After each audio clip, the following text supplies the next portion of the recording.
What's up, everybody? Welcome back to the Fantasy Files podcast, where we talk about our favorite fantasy series and topics. We are your co-hosts, Spencer and Gabe. And Gabe, what are we doing today? So glad you asked, Spencer. Today we are joined by our good friends Jake Bishop and V from Caffeinated Covers to talk about changes, number 12 in the Dresden Files series. That's right. Thanks so much for joining us, Jake and V.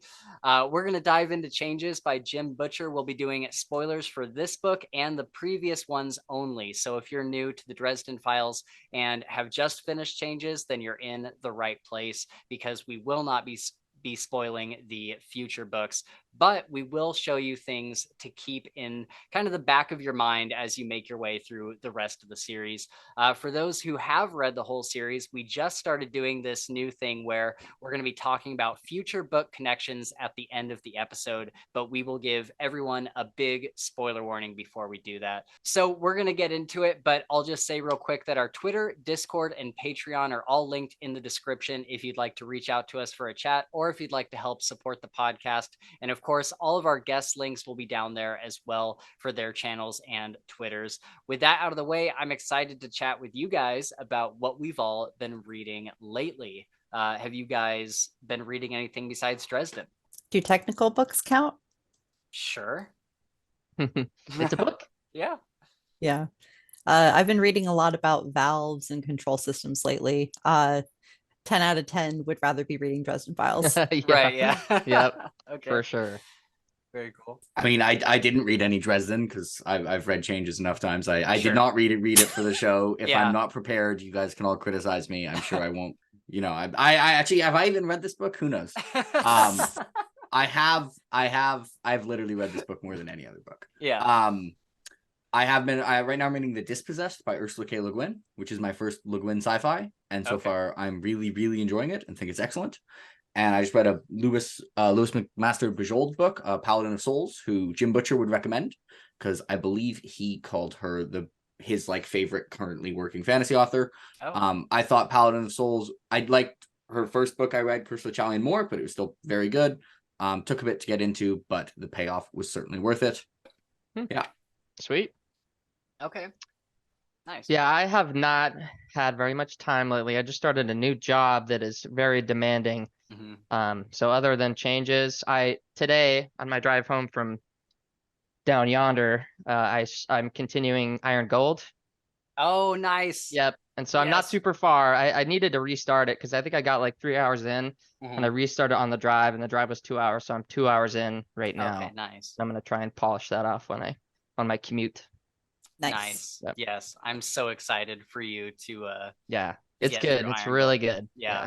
I so far. really like it. Have you guys read the Red Rising series? I have not, but I've heard nothing but good things about it. Yeah. Okay. I've read the first trilogy, but not books 4 and 5. Okay. I would highly, if you're nervous about reading the next trilogy, I would do it. Like, I'm definitely going to. Yeah. Yeah. I just don't know exactly when, but Yeah. it's going to happen. Because I was like, for the longest time, I was like, I enjoyed how the first trilogy ended, and I kind of wanted that to just be that way in my memory for a while, because I was nervous about going on to the next one. Mm-hmm. And the next trilogy, so far from what I've read, is significantly darker, but it's more of that Red Rising that I loved from the first trilogy. Like, it's just an extension of that, because I was kind of worried, I'm like, I don't know, he's moving from single POV to multiple POVs, and I don't know, I just don't know if he's going to land that second trilogy, but I know that he landed the first trilogy so well. And so I was nervous, but then when I got into Iron Gold, I'm like, no, this is awesome. This is exactly what I wanted. Yeah, no, Dark Age is a lot of people's favorites. I've seen people say it's the darkest book they've ever read, and these are people who have read a lot of really dark books. Yeah. This is people who have read A Song of Ice and Fire, First Law, Malazan, all of that, and they read Dark Age. Yeah. So that'll be interesting. Yeah. I'm excited to get into Dark Age because I'm a huge grimdark fan. Like, the darker the better for me. Yeah. As long as it has a purpose. Like, if it's just dark to be edgy or whatever, then I'm not really into it. But like grim dark with a purpose in mind, and I believe that that's what Pierce Brown would do. So I'm super excited to see what hell breaks loose in Dark Age. But yeah, so lately I've gotten back to The Shadow Rising, the fourth book in Wheel of Time, and I stopped Wheel of Time for a long time because I had gotten into the fourth book, and then the show came out, and the show just really kind of soured me on all things Wheel of Time. And I know that's stupid, but it just did, and I can't explain why. Yeah, that's fair. It just left a bad taste in my mouth. And so, but not only that, The Shadow Rising, people say it's their favorite book in the Wheel of Time series. And so far it has had some good moments, but it is boring. Like I'm not super enjoying The Shadow Rising, but I'm reading it because I know that I want to finish the series. It's one of those series that I'm like, no matter what, I'm going to stick it out. I'm going to get to the end because I know, people love that big ending in the 14th book or whatever. Do they love the big ending, or do they just love that it ended and that they're done? They love the big ending. Okay. Okay. Yeah. I mean, I like most of the books.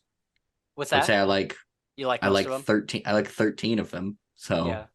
and I probably love like 5 or 6 of them, and like really like another 5 or 6, and then a couple are like, that was pretty good. Yeah. And then there's one we won't talk about.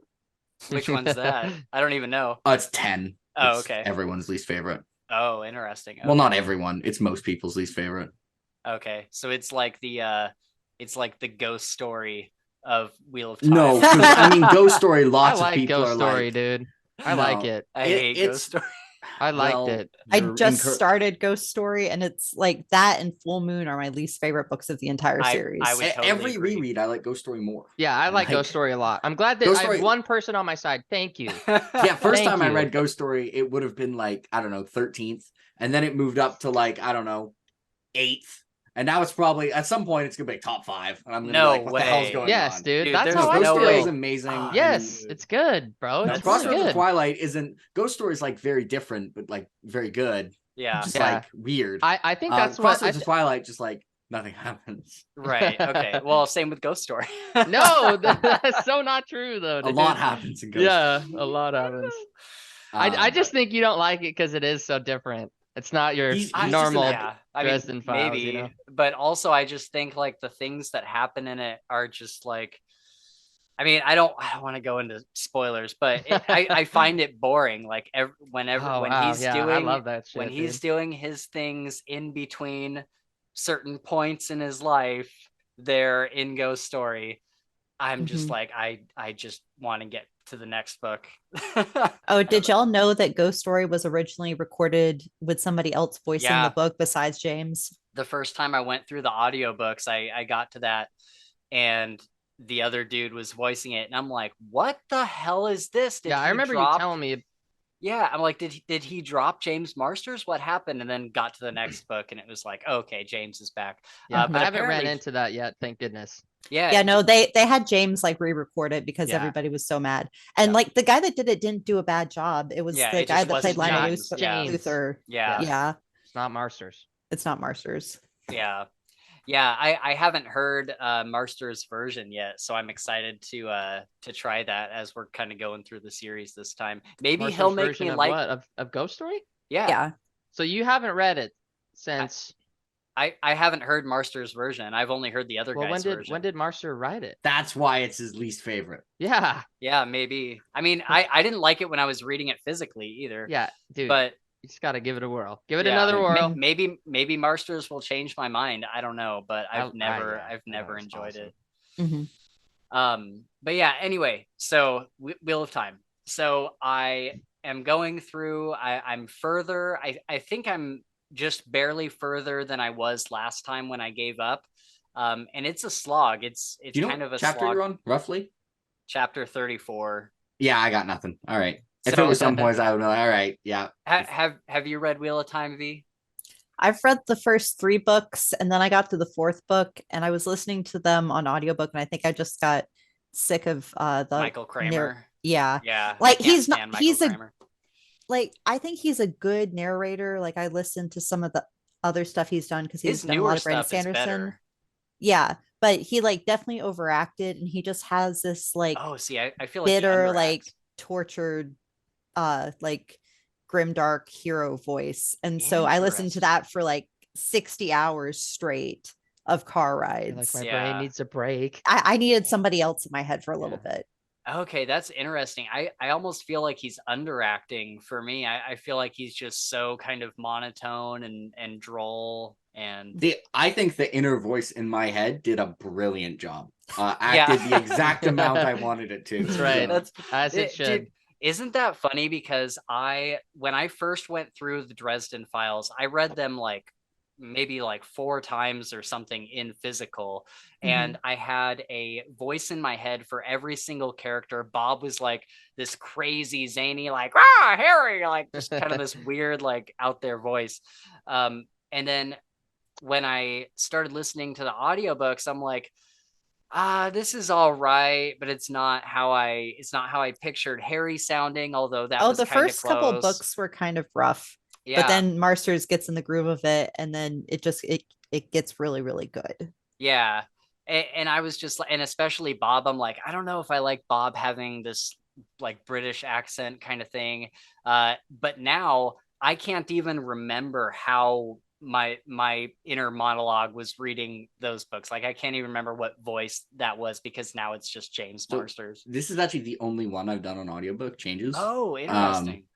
And I've read Changes so many It's a good one times. to- I'm like, you put the emphasis on the wrong word in that sentence. I'm sorry. Oh, Yeah. No, the yeah, rhythm of that sentence, the pause is in the wrong spot. Like, Yep. get out of here. that's totally fair. No, this isn't my version of it. Yeah, whenever like I do, every once in a while I'll try audiobooks. I only do it for rereads because new reads, I just don't want to do that to a book. Yeah. And every time, like when I do Changes, I'm like, okay, I can tell James Marsters is very good at this, Yeah. but also I liked it way more when I read it physically. Yeah. Yeah, Mhm. of course. That's Yeah. totally fair. Yep. Yeah, I think that Changes is probably the best one to do on audiobook because that's the one that everyone kind of talks about at the end there.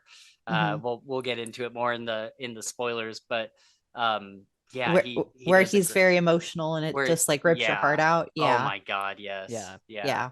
And there's even a moment in Skin Game that's kind of like that too on the audiobooks that always has me tearing up a bit. But yeah, with that, let's get into spoilers. All right, guys. So here is your spoiler warning in 3, 2, 1. You've been warned. All right. So general thoughts and first impressions. Does anybody want to go with we'll do ranking at the end of this section, but does anybody want to talk about kind of their experience with Changes and like what their general thoughts on it are? Appreciate how this was a calm, quiet, relaxed book after Turncoat and Small Favor. Yeah. Yeah. Like very super tranquil easygoing. vibes. Yeah. So everyone agrees with that? Yeah. We can all come back for the wild, like action thriller of Ghost Story. So. Yeah. Yeah, of course. Yeah, this is definitely the most like high octane book. This is probably the book with, I would think, the most action. I feel like there's always something. Battleground, yeah. Battleground. Oh yeah, Battleground yeah. was so far. Yep. Yeah. 100% Up to this action. point, yes. Yeah. Yes. But there's just so much happening. Everything from his office exploding at the beginning and fighting all those vampires, and then just all of the little battles that happen when the vampires invade the FBI building and trying to run from them, and the Ictali, and all of there's like several duels that happen in this book, and then of course the big bombastic battle at the end.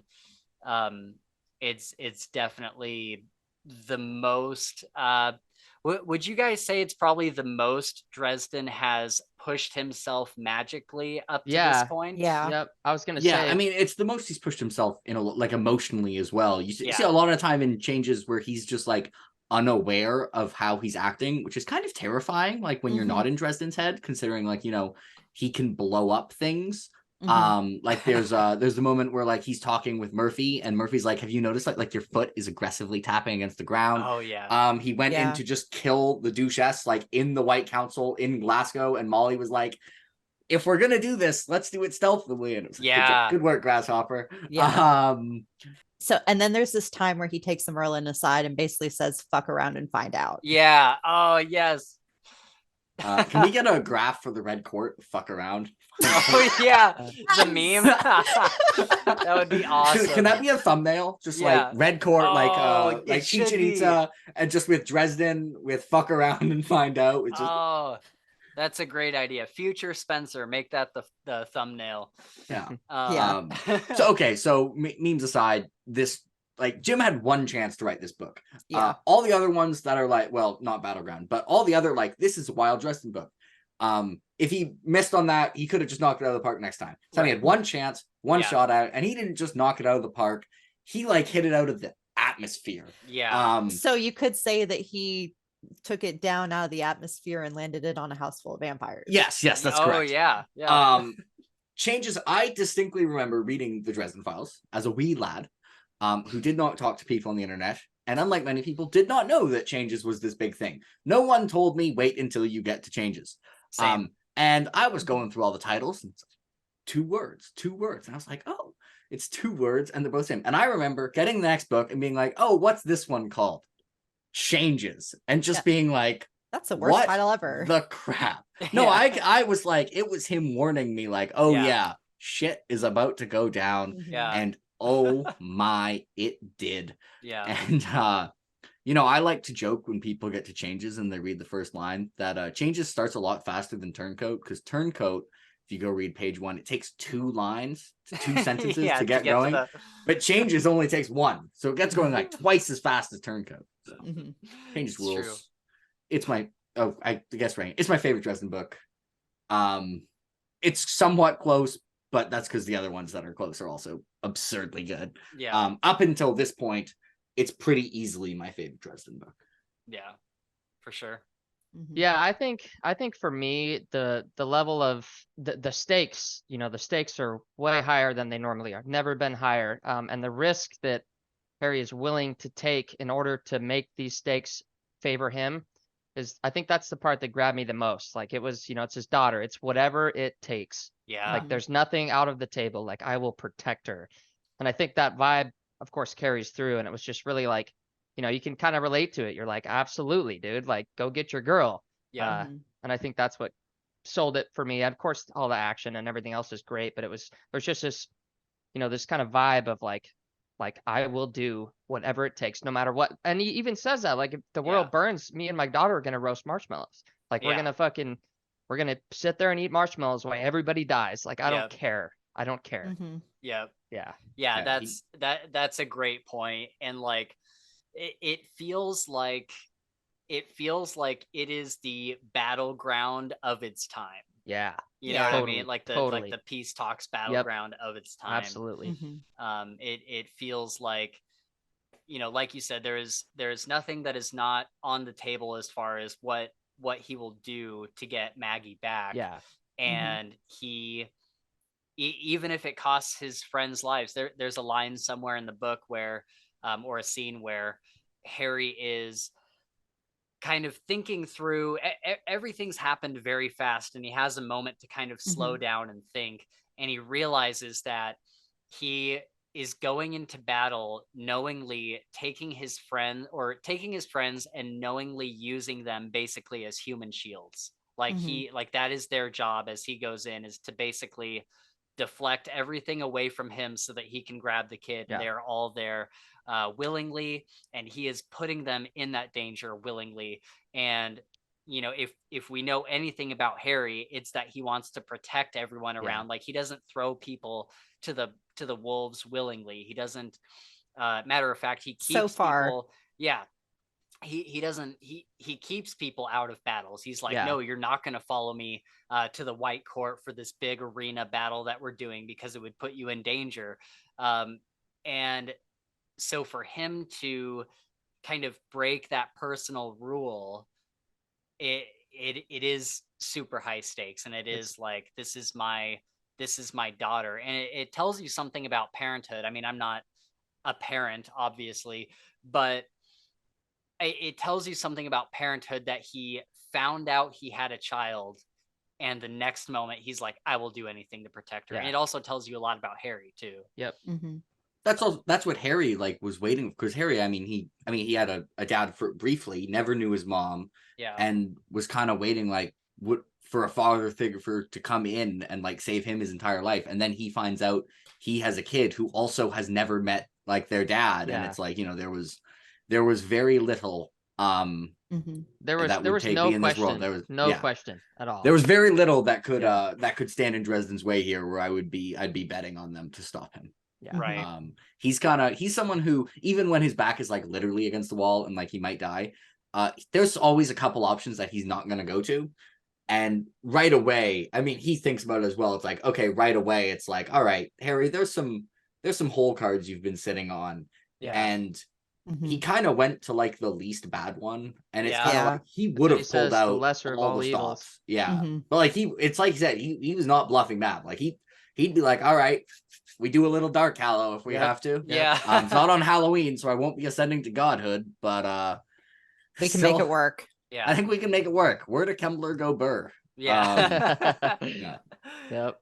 Yeah, I think it's funny. There's kind of a at some point there was some interview with Jim or something where he said that up until he got to where he was going to write that scene, he didn't know whether Harry was going to choose the Dark Hallow, the coin, or the Winter Night. And when he got to that moment with Harry, that's when he kind of decided, okay, he would probably take the Winter Night and try to, mess everybody up that way.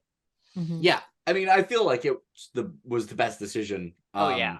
And I feel like, there's a pretty big gap between, it's like Winter Night and then like, all right, Nikki, what do you got for me? Yeah. And then there's a pretty big gap before like, hey, let's do a Dark Hallow. Yeah. Dark Hallow is definitely the most evil. And honestly, I think Jim sort of really helped raise the stakes in this situation, because he's been dropping clues that Harry was going to get recruited by one or the other. Yeah. And like, honestly, there was plenty of foreshadowing to indicate, oh, it could be the Denarians, or it could be this. Yep. And so you didn't know until it happened. For sure. Right.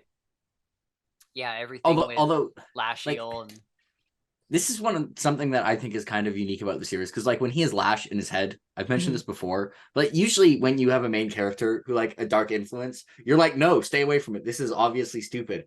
Myself, and I feel like most readers, like Lash is extremely convincing. I'm like, you know what? I think this isn't a bad idea. Actually. There's no way I'd say like no I have to say, I would take up Lash's coin for sure. Oh, without a doubt. Yeah. Without a doubt. She would, even knowing what I do about the series, she would still totally convince me that I'm the exception and we'll be fine. So, and I mean, kind of the same with Winter Night. It's like, I mean, Harry, I really would like you to be more OP so I can argue with nerds on the internet so you can that you can beat them in a fight. So you got my guy here. But also just like, like Harry has a lot more restraint than I do to not going to these options he has, because like usually he's in some pretty dire situations and he still doesn't go to him. Like I would have brought out Winter Night card way earlier. I would have been like, small favor, screw this. Yeah, bring me that card. Bring me that Winter Night. Yeah, think about the lengths that Jim Butcher had to go to get Harry to finally accept one or the other. Like, his child is in danger, and not only in danger, but it's on a very tight time limit. Yeah. And then also Harry completely breaks his back and can't move. Paralyzed, yeah. So it's either stay in the church with the broken back or do something about it. He really, really, really backed Harry exactly. He made it to where there was no other option. Yeah. Like that was first thing he thought about. I need to do this so I can get up. 100%. So I'm just distracted because I just noticed that on the thing, Gabriel's microphone is just floating because the background has removed the cord. Oh yeah. That's something we're gonna fix with a green screen. Yes. No, it's magic. It's like it's illusion magic, Yeah, that's right. Yeah. It's got a veil. Exactly. One of Molly's. It's a feature, not a bug. Right. Although it's actually a pretty crappy veil, so it's more like it's one of Harry's. Yeah, that's true. Yeah. That's true. So I have a note here. I just want to say, I want to see a montage of Harry losing all of his stuff, like his office and his house burning down, and like Mr. running away, his car and staff getting crushed, and like breaking his back, all set to David Bowie's like cha-cha-cha-cha changes gonna break the Oh chain. my Da, da, gosh. da, da.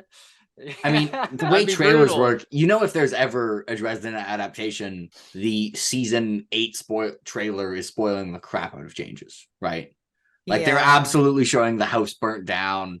Yeah, but they're Um, doing it in such a way where you're not gonna really know what's going on, right? It's like They're just gonna do it in a way that's teasing. hype. They're Like it's teasing you. gonna Yeah. have a bunch of stuff changing, and then it's gonna cut to black, and it's gonna skip to Mab, Queen of Air and Darkness. Yeah. With Harry lying on the back. That's gonna be the trailer. Oh, yeah, that's a good That'd be idea. sick. Mhm. Yeah. Yeah, you've thought about this. I haven't even thought about I just yeah. I mean, there are 2 Dresden book trailers, so I guess there's Mhm. technically Yeah. 3, but we don't talk about the first one. No offense Wait, what's to the whoever first made one? it. Yeah, I don't There's know if a I've seen the fan first made one. skin game one. I'd just like to say no offense to whoever made it. You did very well with what you had. Sure. True. I guess they're all technically fan made, but Yeah. a more fan made skin game one. Right. Yeah. I've only seen I'll have one to of them, look and that up. I can't remember which one I saw, but I You probably liked saw the the one Battleground one. that I saw. Yeah, I thought it Yeah, was. there's That Peace was Talks like and a a Battleground professionally trailer. made. Mhm. Yeah. And after the Peace Talks one, and I read Peace Talks, I was like, I will not watch the Battleground trailer until after I've read Battleground. And then the Battleground trailer came out, and I Yeah. watched it 37 times. Yeah. It's really good. Nice. Frame by frame. Yeah. So we kind of talked about this, but I definitely think this is Jim Butcher's masterpiece. You know, Yeah. Jake was saying it really well. He was saying that with this book specifically, you could not miss. Like there couldn't be one scene that was a disappointment or a miss in any way. It all had to connect very fluidly. It all had to make sense in just a very cohesive way and get you super, super hyped. Mhm. And I think that he did that. I don't know how he did it, but it's so good. Yeah, I feel like if Jim wanted to end the series here He with could've. the way that this book ended, he could have. Yeah. Would have been Yeah. a bit of a depressing end. Yeah, no, but it would have been like when Sir Arthur Conan Doyle tried to end Sherlock Holmes, and then everybody got mad at him for it. And so it's like, surprise, he's still alive. Oh, man. interesting. I didn't know Spoilers. Wow. that. I'm kidding. 200-year-old book, dude. I'm kidding. Okay. We're all gonna go read Now you're gonna tell me that Romeo and Juliet both die. Like, what's going on? Yeah, exactly. Yeah, and I think this has one of the best opening paragraphs in the series. Mhm. Like just right from the get-go, like Jake was saying, it doesn't waste any time. It gets The thing right is, into if you think Harry, about I'm it, pregnant, or that's Harry, that's not Harry, what it was. It was Harry, you're pregnant. Harry, you're pregnant. Well, actually, well, We'll edit this part out. That doesn't Sorry. sound like it could be a spoiler, but it actually is.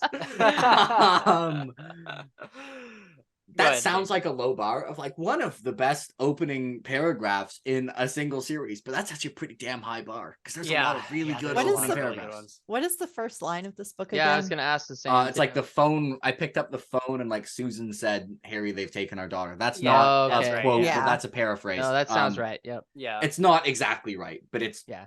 in Yeah. principle right. We gotcha. Uh-huh. Like sometimes I'll be like, the man once wrote. The wizards are subtle and quick. Tolkien had that one mostly right. Yeah. Yes. Fuck subtle. So for the ranking, I think that we're probably going to throw this book at the top. Okay, yeah, we No. can jump into ranking.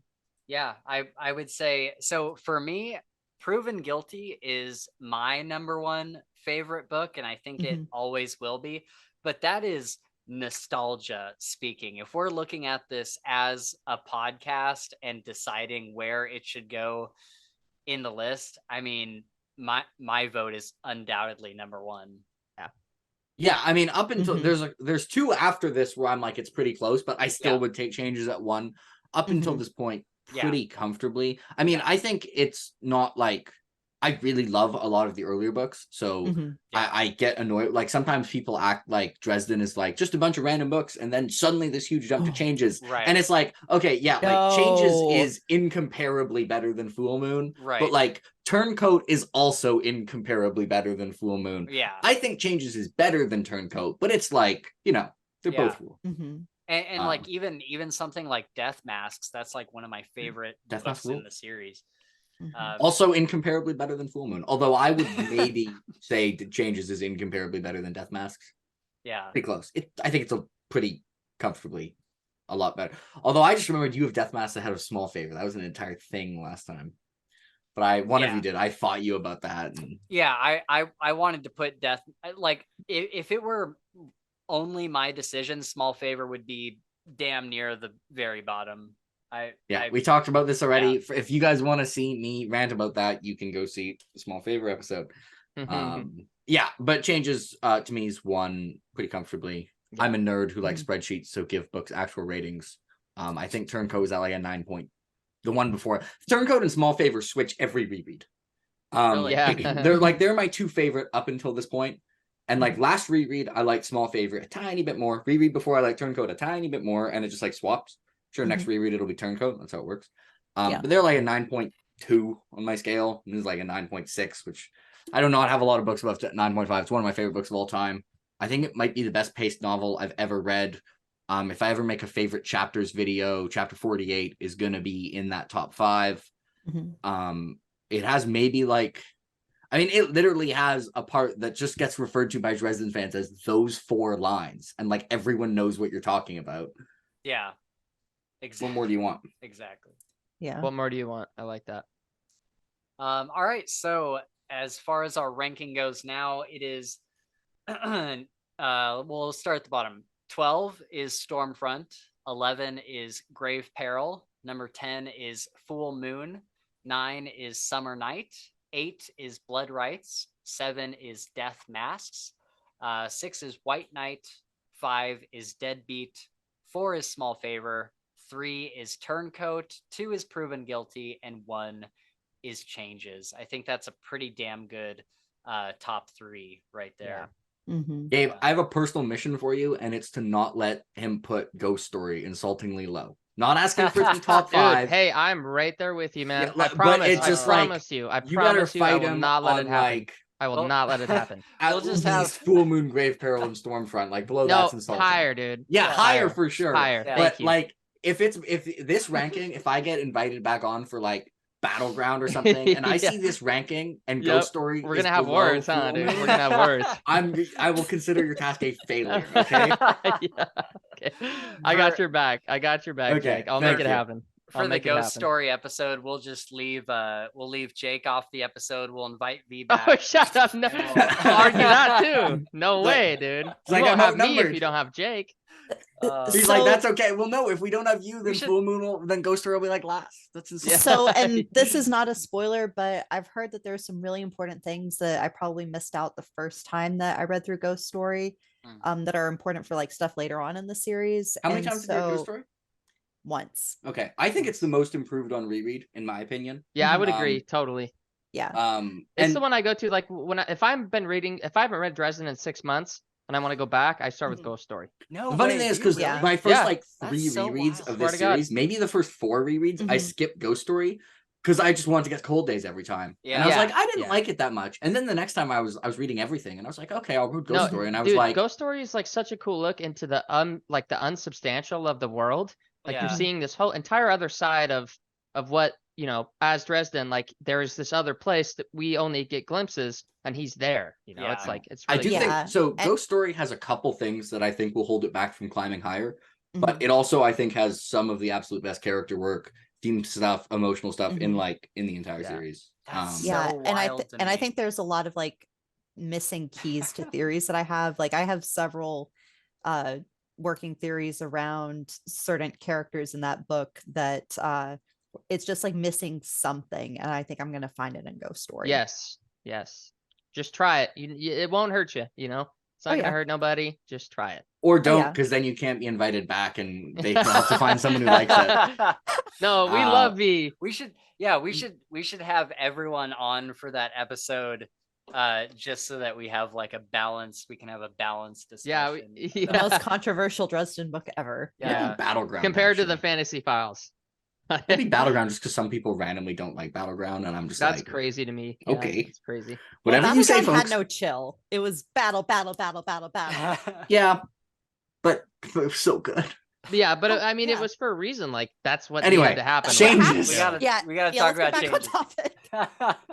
Sorry, guys. No, you're good. No, you're good.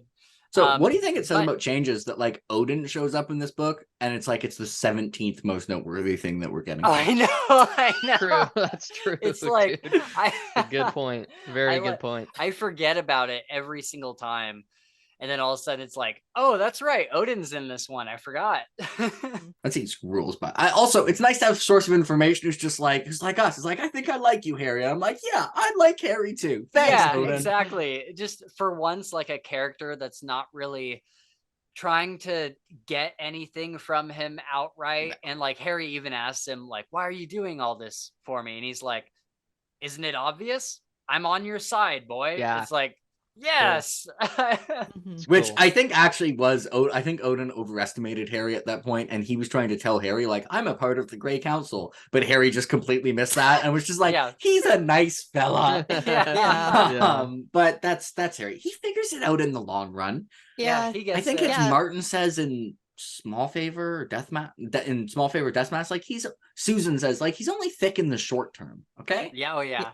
He's usually pretty smart in the long run. But I mean, you don't have to be smart when you have fire. Right. Yeah. Fuck subtle, right? Yeah, fuck subtle. Exactly.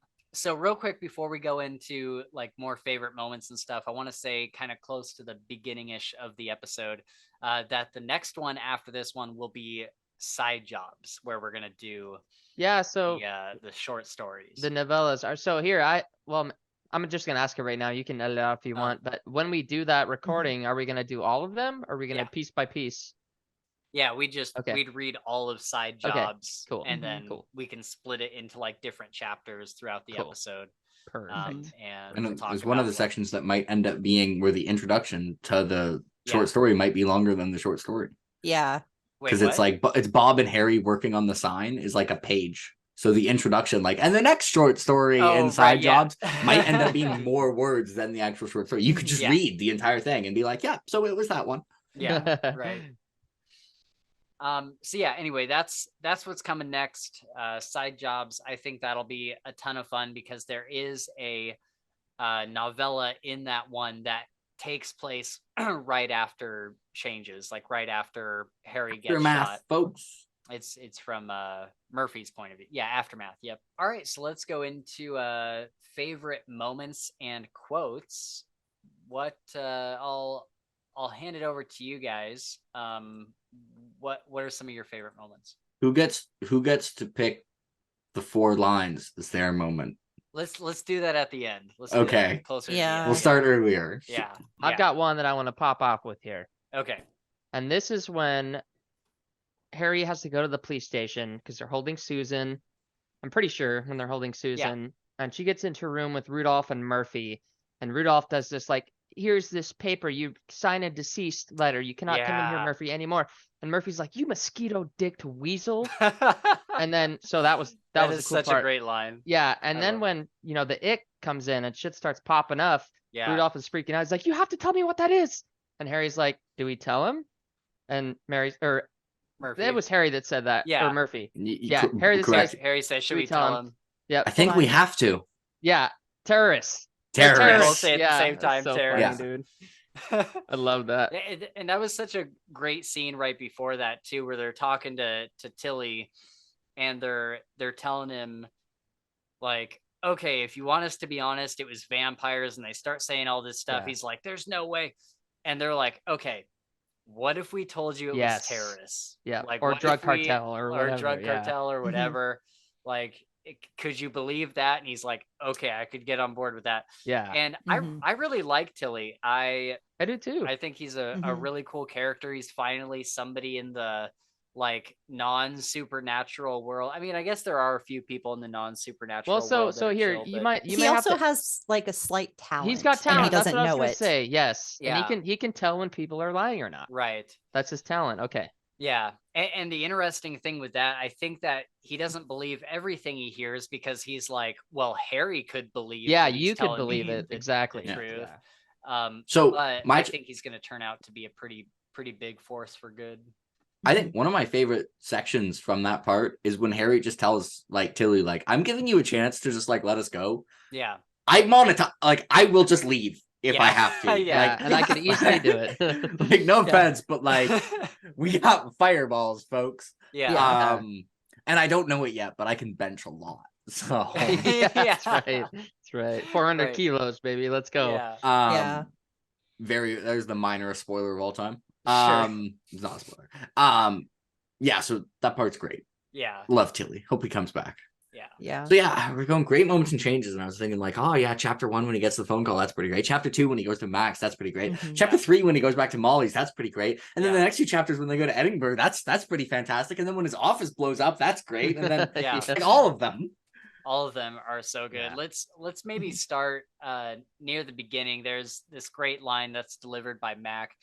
He says, "You've got to be very careful, Harry. Something like this will test you like nothing else. You're going to find out who you are. You're going to find out who you are, Harry. Find out which principles you will stand by to your death and which lines you'll cross. You're heading into the Badlands. It'll be easy to get lost." Mhm. Kind of rhymey almost. Yeah. It has grammar. Yes, that's probably the most that Max ever spoken in the Right? entire Yeah, book isn't real, that together. wild? And so it was a important enough occasion for Mac to really chime in on For that. sure. Mhm. And Also is a wonderful quote that, you know, you look back on, you're like, yeah. yeah, Mhm. like that's really good prose and it's really good foreshadowing and like right. And it And speaks yeah, to you the know what's entire weird? thematic stuff going through the entire series. Even though Mac doesn't talk, I'm also like, yeah, that's exactly how Mac would say it. Yeah, for sure. Right, for sure. It's very on brand. Mhm. Yeah. And then we get a great kind of monologue from Martin in I think it's the next chapter where, you know, Dresden and him are kind of going back and forth and they're talking about getting Maggie back and about the Red Court. Martin says, "I've seen children die too, Dresden, slaughtered by animals by a threat no one in the wise and mighty White Council seemed to give a good goddamn about. The victims are poor and far away, and isn't that a fine reason to let them die?" Oof. Woo! Dude. Martin come dropping bars here. Yeah. Bombs, For real. Oh man. Every time I read this book and I hear him say that, I'm just like, oh, that was such a good line. It was so And good. it also like it works so it's probably people don't remember that exact line when they get to later, Sure. but subconsciously when he has like the betrayal, you're like, yeah. this feels off. Uh-huh. Like Mhm. you just know, like Martin Yeah. does not speak with conviction often. Yeah. Mhm. Usually he's the guy who just blends into the background, and it's like Right, this right. is basically the time. The only other time was like Susan specifically about like not messing with her emotions, but similar topic. Like this is one of the few times he speaks about a non like close personal issue with conviction, and it's like really Yeah. that's the guy, and it's like quadruple agent long con. Set up the family curse, get wrecked. And it just sets it up. It makes you, because I think everyone a lot of people instinctually when they read the betrayal, they're like, nah, we're missing something here. Yeah. And it Yeah, makes it's like because this let's was just be left real. field. The long con triple betrayal is like a wild premise. Yeah. Like- It's confusing, honestly. It is. But like also is more believable than the normal betrayal, which I think is why it works. Because after the normal betrayal, people are like, Really? I don't know about that. Yeah. Yeah. Mhm. Well, and I feel like they made it, you know, like it was originally a betrayal, but there was so much damage already done to Martin, whereas like he was like, you know, he was already leaning towards this ending and all Thing things. is, so Martin is personally betraying Harry and Susan. Yeah, And yeah. note, like, the conviction is generally the Red sure. Court. But He's also at totally the same like time, though, he'll betray Harry and Susan to increase the chances of the Red Court being destroyed by like yes, 5%. Oh, yeah. yep, Mhm. yep, Definitely. totally. So And that's kind of what I meant. Like it was Like he had to do this betrayal, but all along he just wanted it to end. Hell, Right. he betrayed For the it to entire end. fellowship Yeah. to a small chance. Man held a grudge. He did. So I have a question, and I've read Changes like a dozen times, and every time with this whole Martin thing, it's just there's so many like twists and turns to it that it's kind of confusing. So Dude, So, it's I have a quick the follow-up soul question. gaze. It's the soul gaze. Yeah. well, yeah, That's Yeah. it. well, I know, but so Martin was he was he a full vampire, and then he No. decided to No, go No, No. he Always was a half. Always they a have half like a vampire. bunch of their warriors who stay half vampires, Yeah. and he was like one of those Okay. and infiltrated the fellowship. Yeah. Also, one sec, just worth noting as an aside, is a dozen the real number? Because if it is, I have to step up my game because I have read Changes exactly 11 times.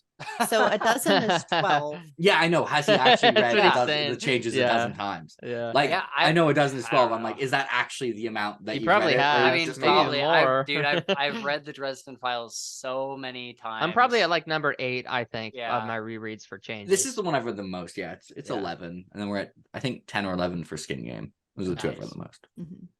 But yeah, okay. Ah. So he was a half vampire that they were keeping around, and then he decided to betray them, or maybe he really did get sent on mission. Well, so I think that from the soul gaze and other information, guys can correct me if I'm wrong, but he really was all in on becoming A vampire.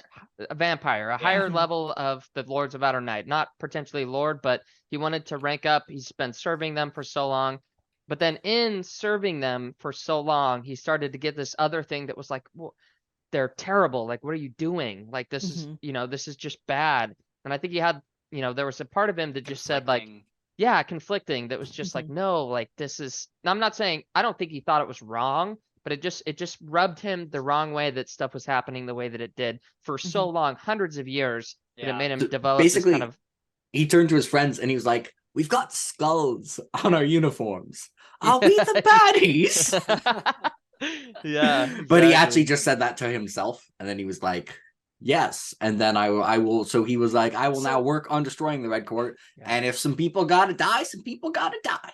So if he wanted to become a full vampire and he was a half vampire, why didn't he just kill somebody? Well, so I think that there's, I think there that like he a was, rule that he was in the position, what was the main vampire guy's name? I'm sorry.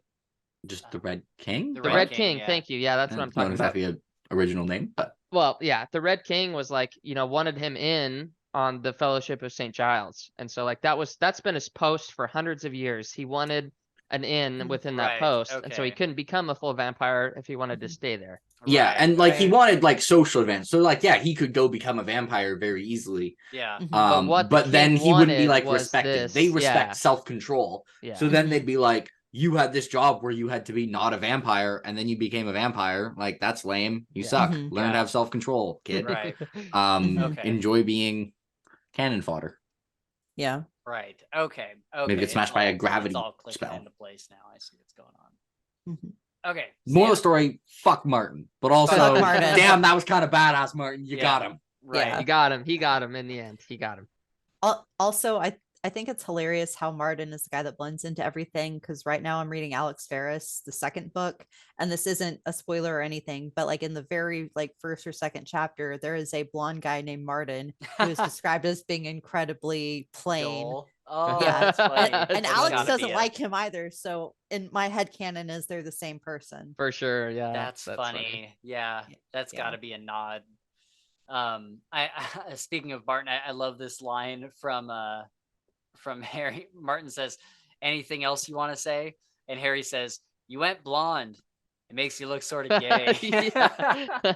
Yeah. Oh, that was Such a hilarious. funny Harry's line. distaste for Martin throughout the entire series will never not be funny. Yeah. Yeah, that wasn't Yeah. a very nice thing to say. They have so many like comebacks to each other too that are Yeah. just like on point. Everyone. It's also Like, doesn't Harry he will like say let something- Susan in and then just slams the door? It's just like he'll be fine. Yes, Yeah. exactly. Yeah, Yeah. I Like there's love all that, vampires dude. out, maybe they'll finish him off. Yeah, that's All right, good. Jake. To be fair, Martin did he's like Martin did almost set him up to get killed in the duel with Ortega. So Yeah, no, sort of the betrayal was Yeah. foreshadowed in the beginning because they're talking in the car about all the things that went down during that thing. And Martin interfering with the duel could have gone either way for the different parties. Yeah. And so you kind of established Martin as this sort of renegade character where Yeah. he's not giving off those vibes, but he's actually like planning a bunch of stuff in the background and he Right, doesn't yeah. care who goes down. and he Right. was straight up. He's like, yeah, I would have shot you if it would Yeah. have Oh, made yeah. the White Council go to Without a war with the doubt, Red Court. yeah. Like if it would have Without a kept the war doubt. going, yeah. Yeah. Also, great to see the perspective of like, yeah, the war with the Red Court, that's like the best thing that's happened in this place for ages. Like Mhm. they just got whatever they want before that. It's like Mhm. finally the White Council is finally not just ignoring Right. this centuries of bloodshed. Mhm. Right. Like it was great. Everyone else is like, holy crap, the war. Speaking of which, I remember a young, naive me was like, this war with the Red Court's going to be a plot for the entire series. Oh yeah. Yeah. Yeah. Yeah. Isn't it crazy that it's How wrong just were over? you? Like it's just done. Like That's crazy. they're all dead. Every single one of them it blows my mind every Mhm. time that he literally killed every single Red Court vampire in existence. They really did fuck around and find out, didn't Yeah. they? Yeah. Mhm. The graph got messed up that day. Yeah, like normally that graph is just like a line. They actually found out the real graph is exponential. Yeah. Yeah, exactly. Yeah, and they fucked around. They reached the limit of fuck And they around. found So out infinity to find infinite. out. Yeah. Mhm. Yeah. Math. Jake, I'd like to you apologize for everyone for bringing math to this Dresden podcast. I have an engineering degree, like it's fine. Jake, you made a note here about fuck subtle. Do you want to talk about that moment? that Well, quote? you guys put it in. I just put in the actual direct quote. Right. So you guys just had the like normal thing, and I was like, I mean, we should just put in the actual Yep. quote. Always. Yeah, I Yeah. mean, if you got The full man quote, once you're- wrote, "Do not meddle in the affairs of wizards, for they are subtle and quick to anger." Tolkien had that one mostly right. I stepped forward, let the door bang closed and snarled. Fuck subtle. Yeah, I just thought we'd get it right, you know? I love it. I love it. Yeah, Worth it. it's a great quote. One of my favorite like one-liners. Yeah, fuck Fuck subtle. subtle. Absolutely. That's like if someone was like, "Oh, so what kind of humor is in like the Dresden Files?" I could be like, You're Fuck like, subtle. Yeah. let me introduce you to that entire Yeah. line. Yeah. Mhm. Yeah, that is a great introduction to the humor. So then we get some things happening like Harry's iconic office burns down. And it's sad because we've been with this office for so long now, but it hasn't really been getting utilized in the past couple books. So it Mhm. makes sense why he would get rid of it. Also, this entire book is about Jim Butcher dismantling Harry's life from what Right. it was And to what it's going also, to be. let's be real, if he had his house burned down but still the office, he would probably just set up a bed. He's Harry. Yeah, he would he'd live in the office. Yeah. for sure. He'd be like, I'm surprised I he could wasn't set up, doing I that could from the just get throw down like a mattress. Yeah. Yeah. Mhm. save money. Screw the lease. I'll just sleep in here. Also, now you can go back, and every time you think Harry is thinking about money, you can just remember he's paying rent to the Red Court. Yeah. Not for the Isn't entire that series, wild? but Yeah. for a lot Yeah. of it. Somebody did the math of when it was, and I think it was after Blood Right, or no, not Blood Rights. When does he have the whole fight with Bianca? Or Grave no, Peril. when does? Okay, so yeah, it was either right after Grave Peril or it was right after Death Masks when Ebenezer brought the satellite down on the Reds. It's the most petty thing like I've ever heard, and it's so on brand. Right. Absolutely would do that.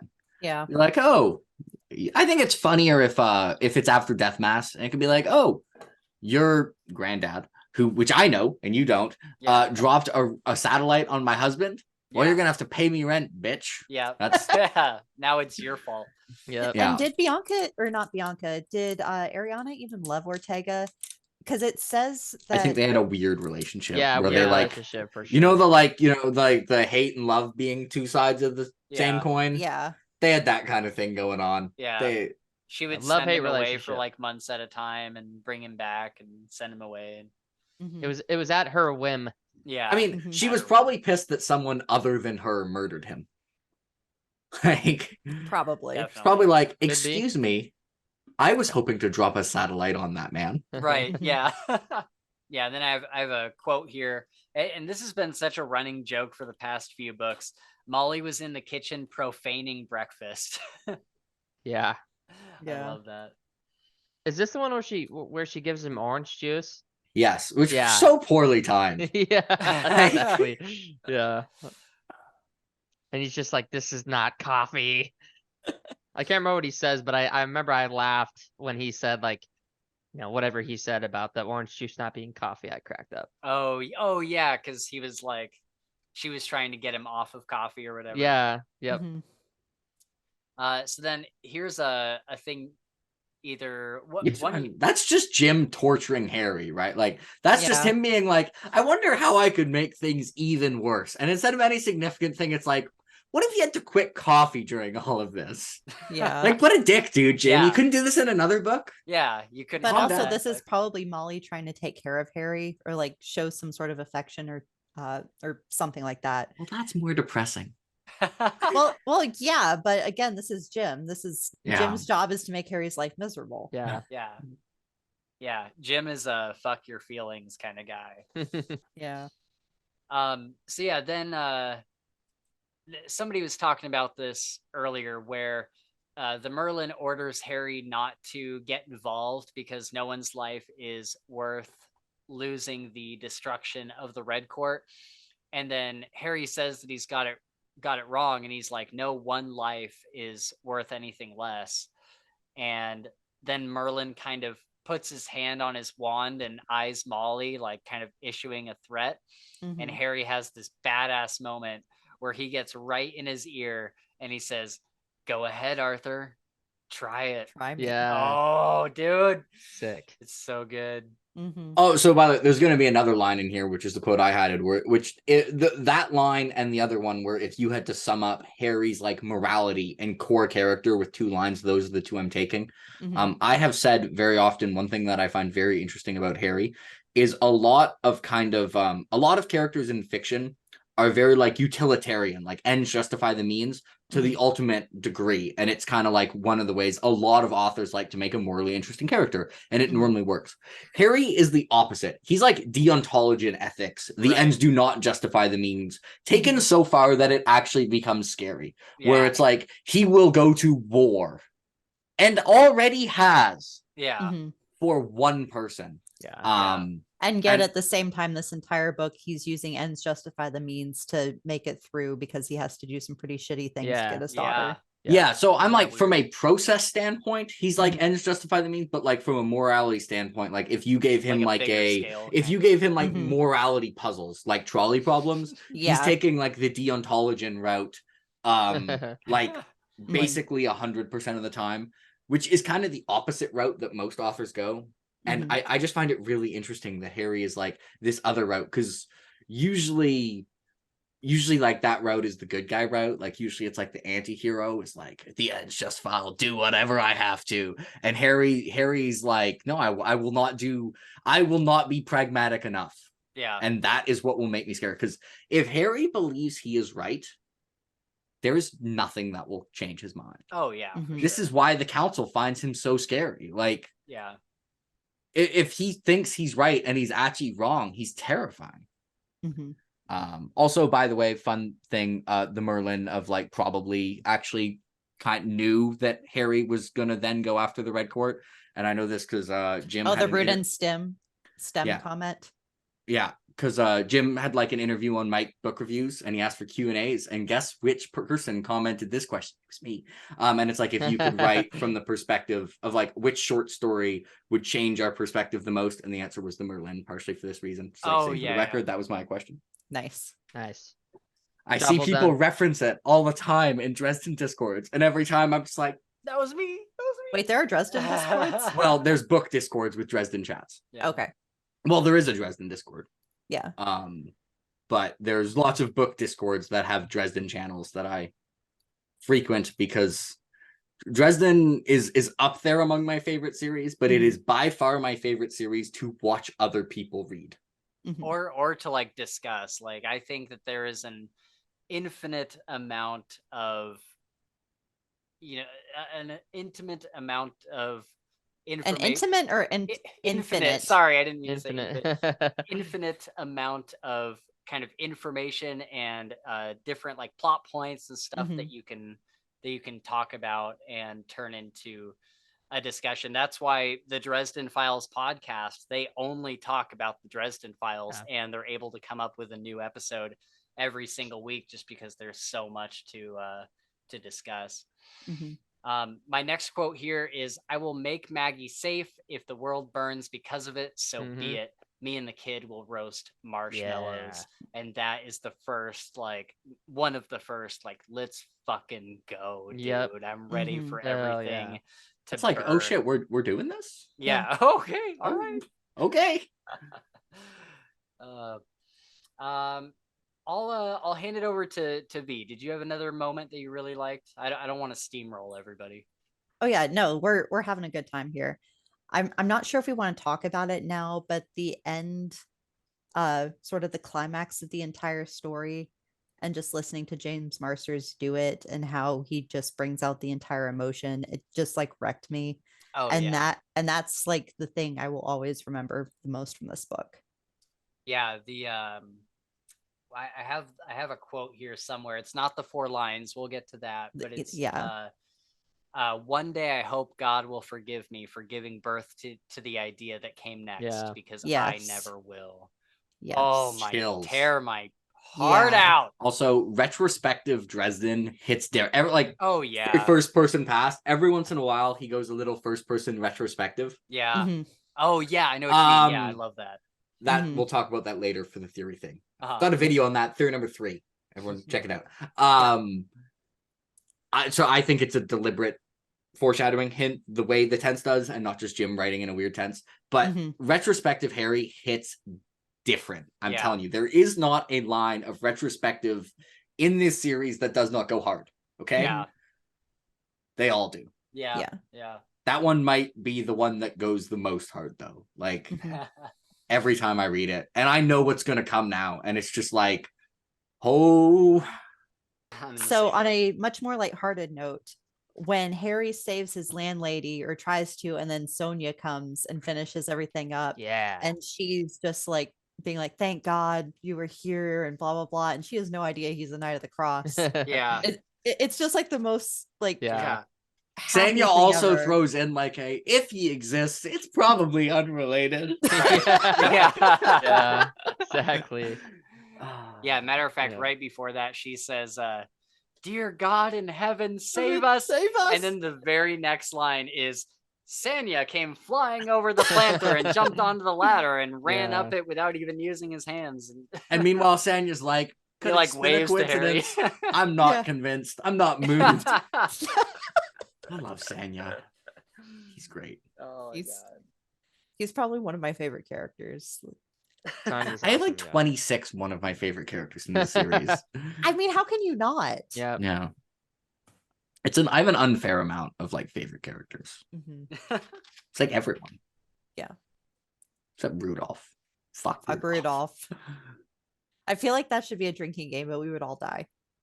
That what? If you had to take a shot every time somebody said fuck Rudolph. Oh yeah. Yeah, there might be problems there. Yeah. I think Gabe had something highlighted. I saw. I do. Yeah, I do have one. So it. this is after everything's kind of taken place.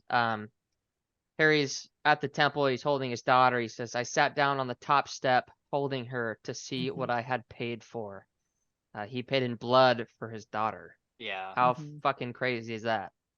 Dude, it's such a great moment. That is probably one of my top 10 favorite moments in the series, where all the dust has settled. Like this big thing happens at the end of whatever chapter that was. And then the very next chapter is it's now morning, and he's sitting at the top of these stairs, and he's just holding his kid. He's speechless. He can't even really say anything. And he's just looking out on all of the destruction and carnage.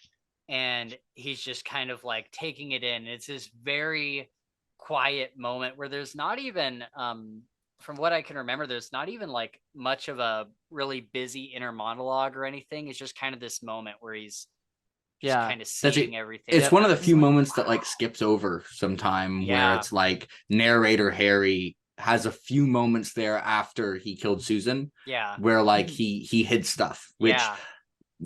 gee, I wonder if this is going to come back later. This is Jim has talked about this. This is deliberate. There's very happens very rarely in the series, Yeah, but there are a that's few true. moments where Harry deliberately kind of like doesn't recall what happens, Right. Mhm. and right after he kills Susan is one of the few. Yeah. Yeah. Mhm. I wonder And if a we'll part- ever. Oh, sorry. Go ahead. I was just say a part about that scene too is, you know, Murphy comes up and walks towards him, and she says something like, you know, can I help you, or can I hold her? And Harry He, like pulls her away. get away. Yeah. It's like And my it- precious. And it just Yeah. and it goes to show you like how kind of fucked up and how Yeah. much challenge this was to maintain a sense of self, I guess. That's Yeah. might be a shitty way to describe it, Mhm. but He's experiencing a lot of trauma. a lot of trauma and a Yeah. lot of emotions, and he knows that he has to protect what's in his arms, right? Mhm. And it's Murphy. We love Murphy. So that just goes to show how intensely, brutally powerful that urge was to protect this kid. Especially since 5 minutes later, he then gives Maggie to Murphy. Yeah. Well, Mhm. once he calms yeah. down and he like realizes like he gets out of the PTSD zone, right? Like Yeah. he gets Mhm. out of war But and he comes to himself. And he doesn't, not even in the same way. Like he went from can't even hold Maggie to like I actually like take Maggie and like somewhere Yeah. I don't know. Get her adopted. Yeah. Yeah. That's true. Yeah. Yep. And we can't say where she goes because that's later. But Right. Yeah. you'll all have to raffo nerds unless you're watching this having already read the series, which I actually feel like statistically is probably most of you. Yeah. Probably. Yeah. But also I find it really ironic that Harry was so angry with Susan at the beginning of the story when he ends up doing the exact same thing at the end, because he realizes that he can't take Yep. care of her and keep her safe. Totally. And he doesn't even want to know where she is, because if he doesn't know where she is, She can't be that endangered from him. yeah, because he won't even like try to visit or anything, Yeah. so nobody can tail him, like probably what happened with So Susan. I will say two things in Harry's defense here. One, he was a bit stressed when he made that decision, okay? Yeah. And two, he was partially mad, like, even if you're gonna be like to keep her away from him, like to not even tell him. Mhm. And it's like he understands why she did it, but also like, come on. Like Oh, yeah, no, she the knows like he has like all the thing with being an orphan, and like she says like she knew exactly what it would mean to him, and like to still do it. Like he's Wait, who's on what side here? I was reading. I'm on something. team Harry Team Harry. for Me this. too, yeah. I'm on team Susan. Oh, interesting. Yeah. Oh, and man. it's not to like be disrespectful. I know that there's definitely someone who's gonna write me a paragraph in the comments when they see this. I'll write Don't the worry about paragraph that. out loud coming Opinions up are shortly. allowed to have. Hey, it's engagement, right? Yeah. But I just feel like Harry had a very emotional response to the whole thing, which I think is perfectly natural. But then when logic sort of returns after the battle and after everything's done and he has a moment to think about it, he's like, maybe Susan had a point in how she handled this. Especially because like a book or two before, he had like zombies like Yeah. breaking down his door and for his sure. apartment fell on But fire. here's the thing, though, is even he knows that that's the case. He would not have kept Maggie there. He would have found a better place for her than wherever she was with Susan. Oh yeah, in South America. Yeah. Yes. So I would also like to note at this point, I'm gonna, this is not spoiler times, but one of the huge arcs Harry has gone through is trusting people to make their own decisions. Mhm. And Susan, like, instead of saying like, oh yeah, Harry, we have a kid, and then being like, this is all the reasons we need to find a safe place to leave. And also, by the way, even if Maggie's not going to live with Harry, Mhm. Harry has way more like ways of finding a safe house for Maggie than Susan does. Like, how'd the safe house work that Susan got set up for? Not great. Harry could set up a pretty kick-ass Oh, safe house yeah. in like 7 different ways. Totally, Like, yeah, hey, totally. Ebenezer, want to raise another kid? Hey, Michael, want to raise another kid? Yeah. How about I just find someone I trust and set up magical barriers anyways? Because I'm a wizard who's particularly gifted at making wards against Yeah. vampires. Mhm. So I think like Susan not even trusting, like Susan should be able to trust that Harry is not going to risk his daughter's life. Yeah, he's and not be just like, gonna hey, willy-nilly. maybe Harry has some resources I don't that could be extremely helpful here. Yeah. Okay, there we go. I am the commenter. Yeah. There's the paragraph. Commenter. Very good. Yeah. Very good. You can delete your comment now. I got you. I got you. You covered it. So I have a really great quote from Vaterung. Actually, that line, by the way, after when Susan says, and Harry's like, "How'd that work out?" Just to say, that's also a kick-ass line. By the way. Yeah, yeah. He was upset. Yeah, He's under a lot of stress. Yeah. All right, what were you saying, Spencer? Okay, so I have a quote from Vaterung when kind of near the end of his meeting with him, when he goes out there. Vaterung says, "They say you can know a man by his enemies, Dresden." He smiled, and laughter lurked beneath his next words, never quite surfacing. "You defy beings that should cow you into silence. You resist forces that are inevitable for no more reason than that you believe they should be resisted. You bow your head to neither demons nor angels, and you put yourself in harm's way to defend those who cannot defend themselves." He nodded slowly. "I think I like you." I love that. So I'm now going to tie this into the quote I put, because I actually think they're very intricately connected. Okay. Into who his, because I put my favorite quote actually in Changes, and maybe of the entire series. Wow. Like if I was going to have one quote, but there were some things I believed in, some things I had faith in, and faith isn't about perfect attendance to services or how much money you put on a little plate. It isn't about going sky clad to the holy rites or meditating each day upon the divine. Faith is about what you do. It's about aspiring to be better and nobler and kinder than you are. It's about making sacrifices for the good of others, even when there's not going to be anyone telling you what a hero you are. And the reason the first time I read it, I was like, yeah, I mean, he has faith in magic. He's got the faith thing. But that quote there is a great illustration of like all the things he does. Because so if I ever made a Harry Dresden character analysis, it would be a two-part video because Harry's complicated. Might do this at some point. That'd be a great video. Part 2 would be going through his development and all the things that have changed. But part 1 would be what fundamental things make Harry Harry. And I was thinking about it, and I think maybe the most fundamental is his belief that magic is a force of good, that magic should be used, that magic is a responsibility, and that the ability to use magic entails a responsibility to help others. And I think like those things combined, like Odin commenting on how much shit he goes through to help others, and him being like, as he's about to wield this article of faith, it's just such, like, he really does put his money where his mouth is. Like, he sacrifices for the good of others. He does all those things. And his faith in magic itself is such a core aspect of his character. And I actually think it's one of the reasons a lot of the time when people first read like the first couple books, they think Dresden kind of doesn't have that strict of a code, because his moral code is kind of different than other people's code. A little flexible. And I think one of the reasons is the core thing that defines his moral code, like, is his faith that magic should be used for good. And so a lot of the stuff that he doesn't care about morally is because it doesn't have anything to do with that. He's like, yeah, he'll break and enter into things, whatever, property, whatever. But when it comes to that aspect of his moral code, it's incredibly deeply ingrained and something he essentially never goes against. And yeah, okay, that's my monologue about that quote. So to stir the pot, I think that this is a great segue into talking about his relationship with Ebenezer and the Black Staff stuff that we saw go down at Chichen Itza. Do it. Okay. So Ebenezer was the one who taught him everything about magic and how it was basically a source of life. It was an article of faith. It's something that should be used to help people and in a positive way. And this was Ebenezer doing this as Harry was a warlock under the Doom of Damocles. So he was basically trying to reform Harry, keep him from the dark side, instill these values, which he did. Yeah. And then he's the fucking Black Staff. Which also, by the way, so my favorite scene in Blood Rites is the conversation where Harry has the Black Staff. And this is one of the reasons why it hurts Harry so much. Like, this is such a fundamental part of who he is.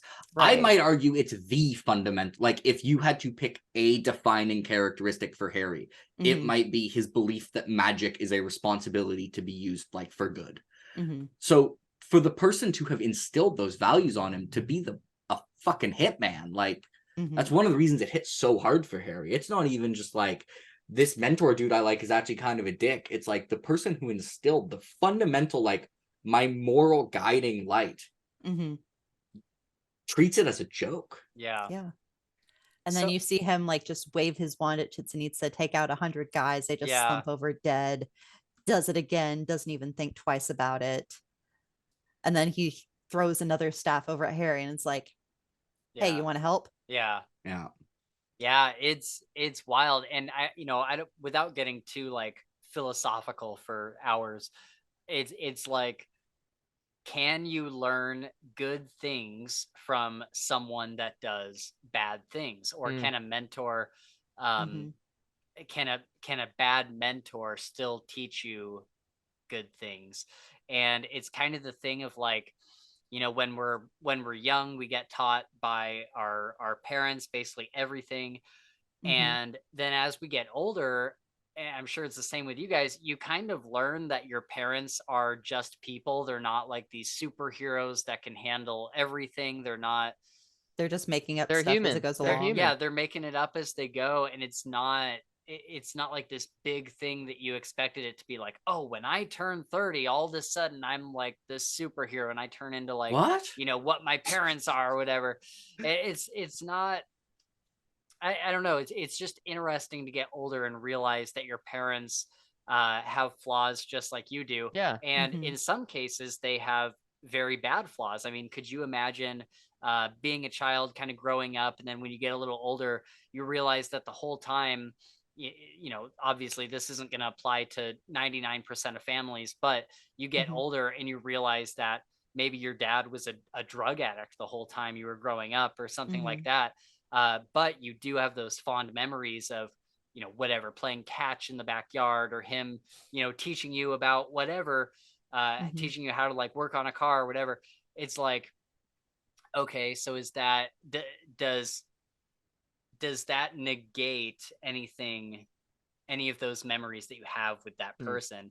And I think that that's probably what Harry is going through, and kind of where he gets a little bit of closure on in this book, because the past couple books he did not want to speak to Ebenezer at all, and he was kind of going through this crisis where he realized that Ebenezer wasn't this perfect guy. He wasn't even obeying the laws of magic. But when things really got hard, when things got really, really difficult, Ebenezer was there at Chichen Itza to help him save his girl. Not only that, but then finding out that Ebenezer is his grandfather. It kind of puts things into a lot more perspective. And I wonder if, Harry going through everything that he went through in this book, as far as having to make really tough decisions, like, am I gonna perform the Dark Hallow? Am I gonna take up a coin, or am I gonna become the Winter Knight to get my girl back? Putting that with, Ebenezer and him taking up the Black Staff, I think Harry is realizing that he has no idea why Ebenezer took up the Black Staff. Maybe he was trying to protect his little girl.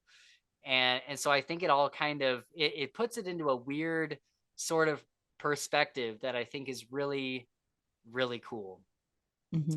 That's the end of my monologue, but yeah, I think that it's really cool how those two things kind of come to a head in this book. Yeah.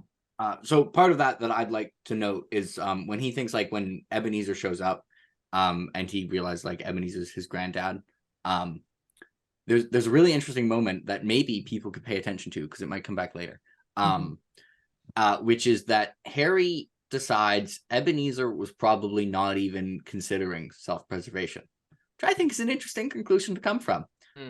I think there are basically, Harry is pretty careful in this series about, in general, he's a detective, about assuming what people's motives are. There are exactly two people in the series who he basically always gives the benefit of the doubt when they could have, about what their motives are. And there's two people are Michael Carpenter and Ebenezer McCoy.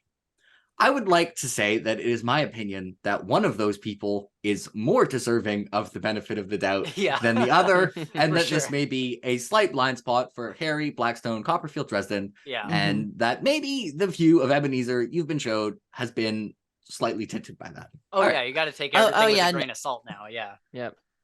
Just a quick thing that stood out to me when they're having the conversation and Harry's like, "Sir, I know you're my grandfather," and he's like, "Should I call you granddad, grandpa?" And he's like, "No, just he's like, Sir Haas." Yeah, I think he's like, no, that's weird. Ebenezer's like, no, that feels wrong, and then Harry says, "Sir." Yeah.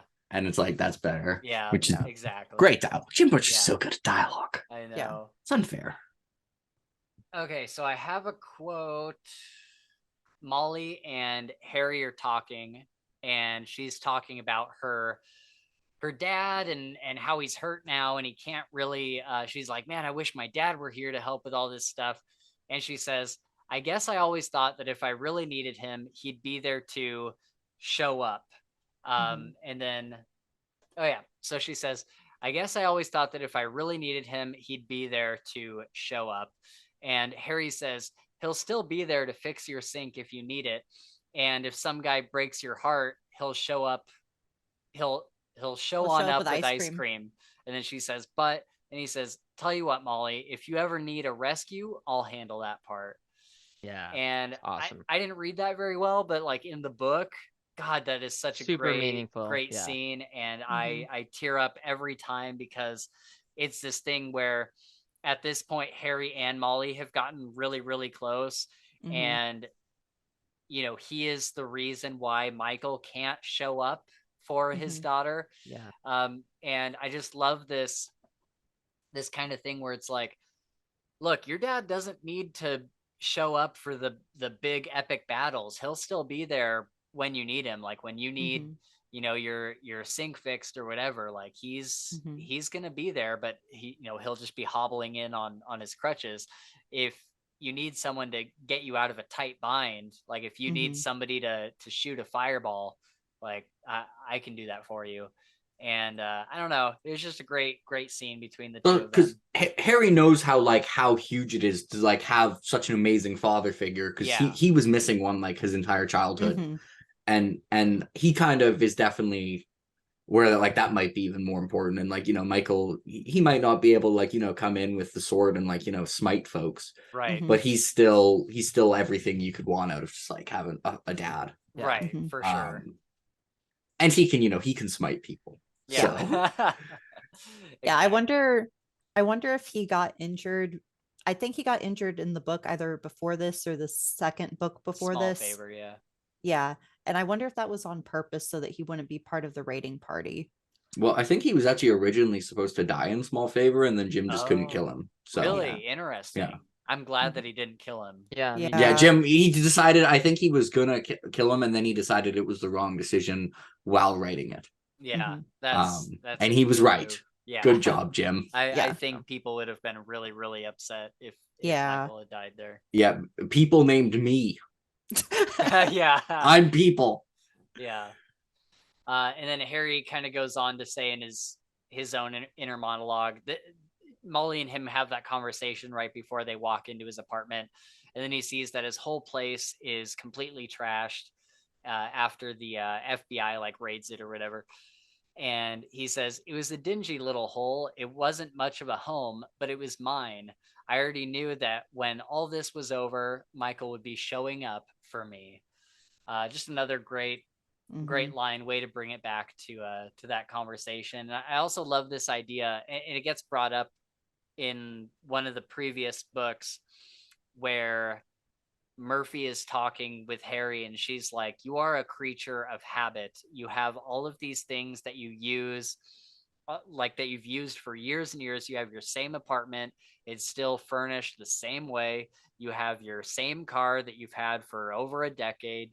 You have your same office, all this stuff. You never change anything."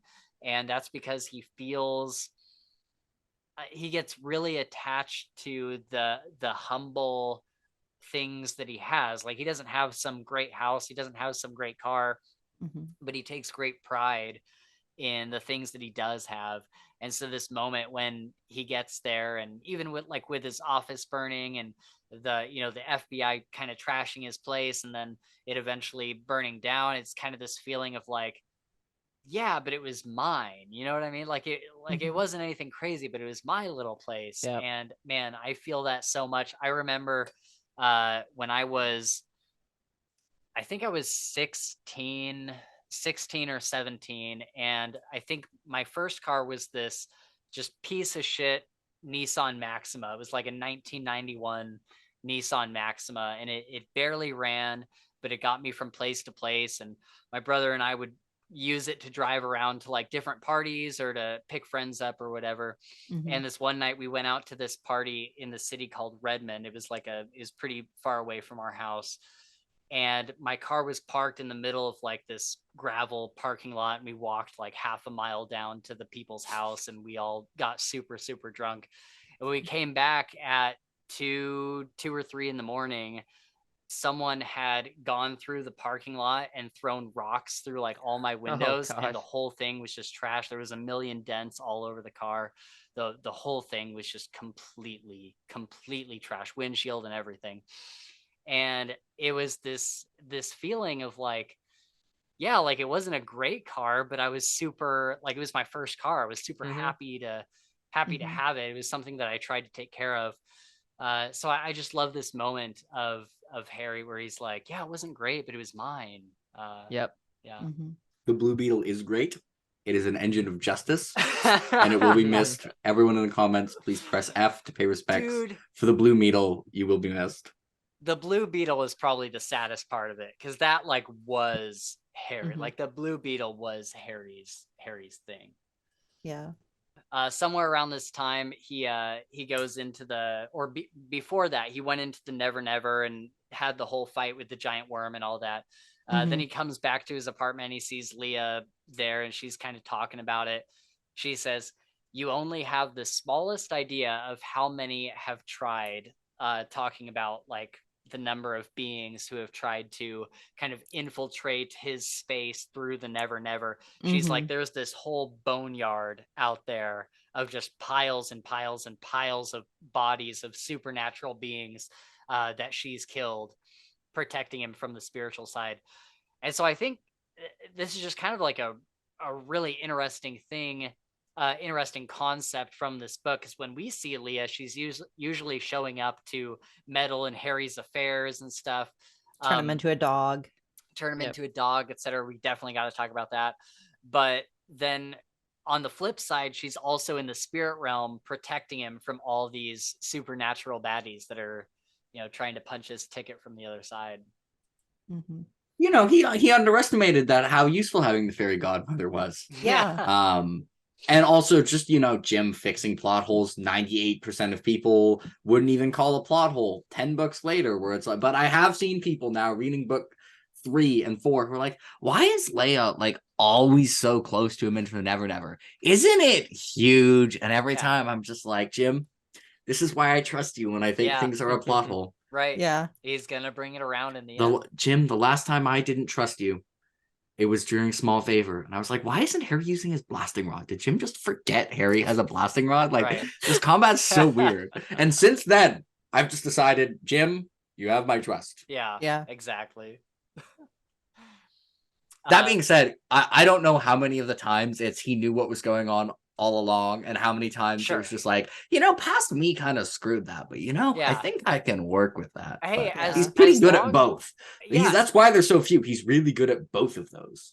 Yeah, I think as long as he brings it around in the end, like whether he thought of it from the beginning or just kind of realizes it later, he's like, I can write it in and make it work. As long as he makes it work, that's cool with me. Like, did he actually know how good of a character Morgan was when he was writing book 1, or did he was Morgan actually just I'm sure pretty straightforward, and then later he was like, pretty sure I could make this like really unreasonably better than it has any right to be. Really emotional.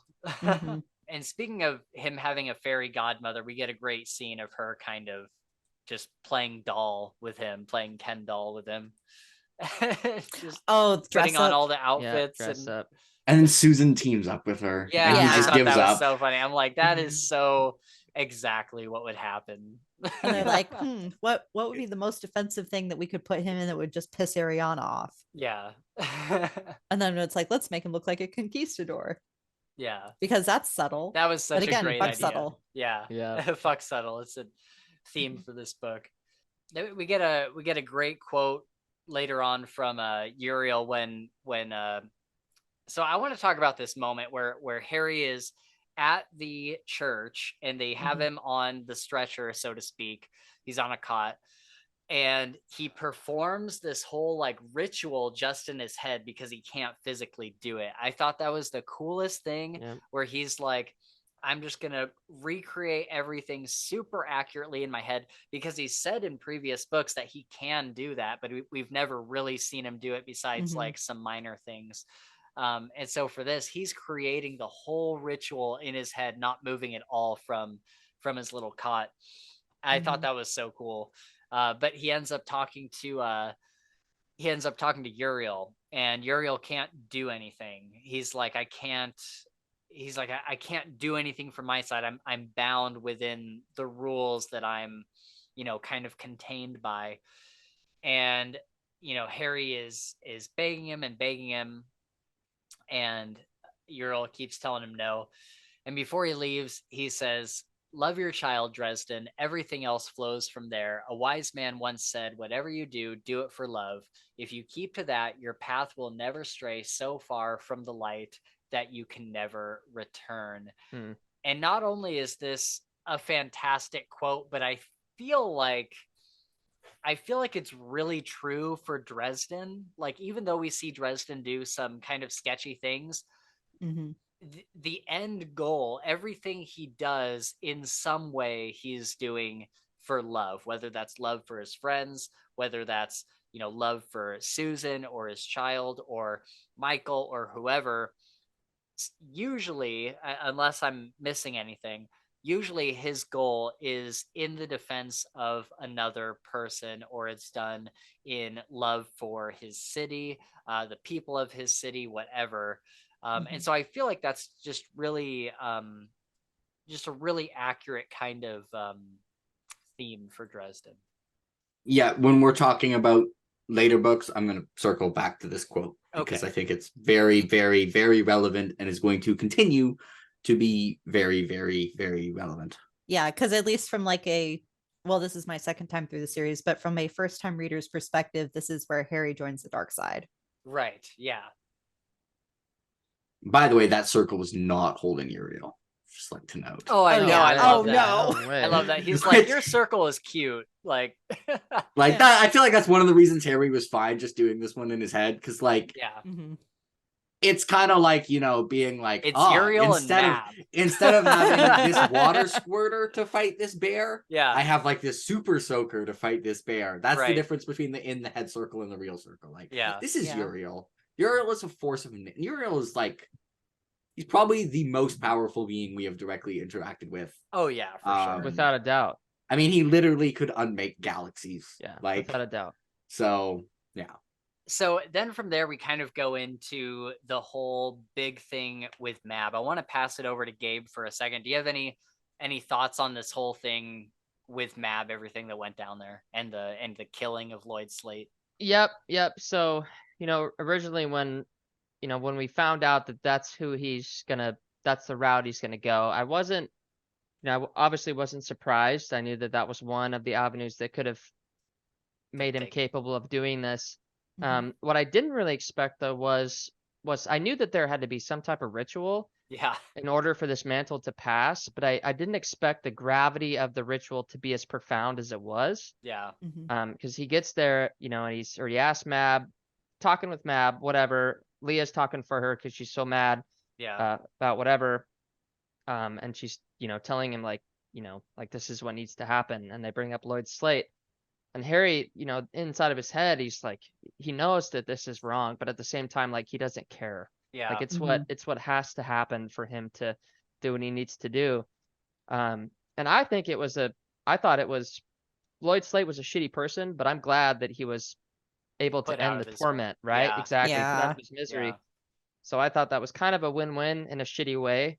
There was even a great kind of moment in there where Harry was like, I could tell myself that I was putting him out of his misery. I could tell him that, I was killing like a bad person or whatever, Mhm. but that's not why I did it. Yeah, exactly. That's I love think that what I think moment makes with that Harry. scene so good. Like I Yeah. think it would be like it could be like a normal good scene Right. where it's like, holy crap, Harry's doing this. If he was like, I'm putting Lloyd Slate out of his the fact that he doesn't hide from the Yeah. justification. Yeah. I also think is very pro because Harry, he is kind of like going for the dark side, Mhm. but he's not buying like he's not buying his own press. He's not convinced like he's doing the right thing. He's aware of what he's not lying to himself. Yeah. Mhm. And that's the easiest way he could get lost, even if he knows every step that he's taken. Yeah. Never mind. But he knows why he's doing it, and I think this is very in character, and I think it would be very, very hard in his situation to not hide behind the rationale because they're so reasonable. Mhm. Like the rationales are like totally reasonable, but he's like, no, even if these weren't here, I'd still be doing the same thing. Like, Yeah. there are good reasons to do this that aren't my reasons of doing this. Right. Yeah, and this also sort of parallels what he does to Susan at the end of the book, because he has somebody that he doesn't think very highly of at this point because he's mad at Susan for everything that happened, and he sees ending them as a means to an end. Right. Like he ended Lloyd Slate because he needed to become the Winter Knight to save Maggie. He ends Susan because he needs to take out the entire damn Red Court before they swarm them and just end everything because they have numbers and spades. Yeah. And it, like, I don't know if it's a good piece of foreshadowing or if there's more symbolic stuff under the hood that we could probably spend more time talking about if I had thought about this earlier. Sure. But that was just really interesting to me. Yeah, definitely. And then I also want to say, second half of my spiel Mhm. is. Oh, sorry to interrupt. No. You guys are totally fine. It's all good. This is just a minor note. But I wasn't expecting the whole sexual aspect of this. I know, right? Because like, I mean, it was like, I remember reading it for the first time, and I was like, I understand the killing, the blood having to be let, all Mhm. that stuff. And then Mab jumps on top of Harry, and they take I'm just care of gonna say, business. Harry saying "you look cold" is the funniest thing he's ever Yeah. said. Yeah. Yeah. Yeah. I love Toot later where he's like, what was Everybody kissing saw Matt? it. Yeah, He's like, everybody fucking saw it. All Yeah, of it was- Winter saw it. it was in all the ponds and And the streams. streams and the puddles. It was all there. Mab made sure to play it there. But yeah, I was like, that was pretty wild. And he has this, you'll probably know this, Spencer or Jake, or any of you guys might know it, but he calls her, it's like, he says something like, it's like making love with the force of nature. Yes, yeah. Something along those lines. He's like, you can't make love with a mountain or a hurricane. Yeah. Yeah. That was pretty wicked too. Yeah. Mhm. It shows that, like, I don't know, like maybe this wasn't the most pleasurable act, Yeah, I kind of feel like it wasn't. I think it was Yeah. one of those things I that think it like was probably Mab, more terrifying. yeah, Yeah. To put it on a terrifying. scale. Violently Yeah. terrifying. Yeah. Mab loved it, of course, but yeah. I That love is scary. and also Toot saying he's like, what was it like kissing Mab? Does she have a frozen mouth? Like what Yeah, it looks like her lips are really cold. he even mentions like the Christmas A Christmas Story movie. He's like, when the Oh. kid licked the telephone The pole or lamppost. whatever. Yes, the yeah. lamppost.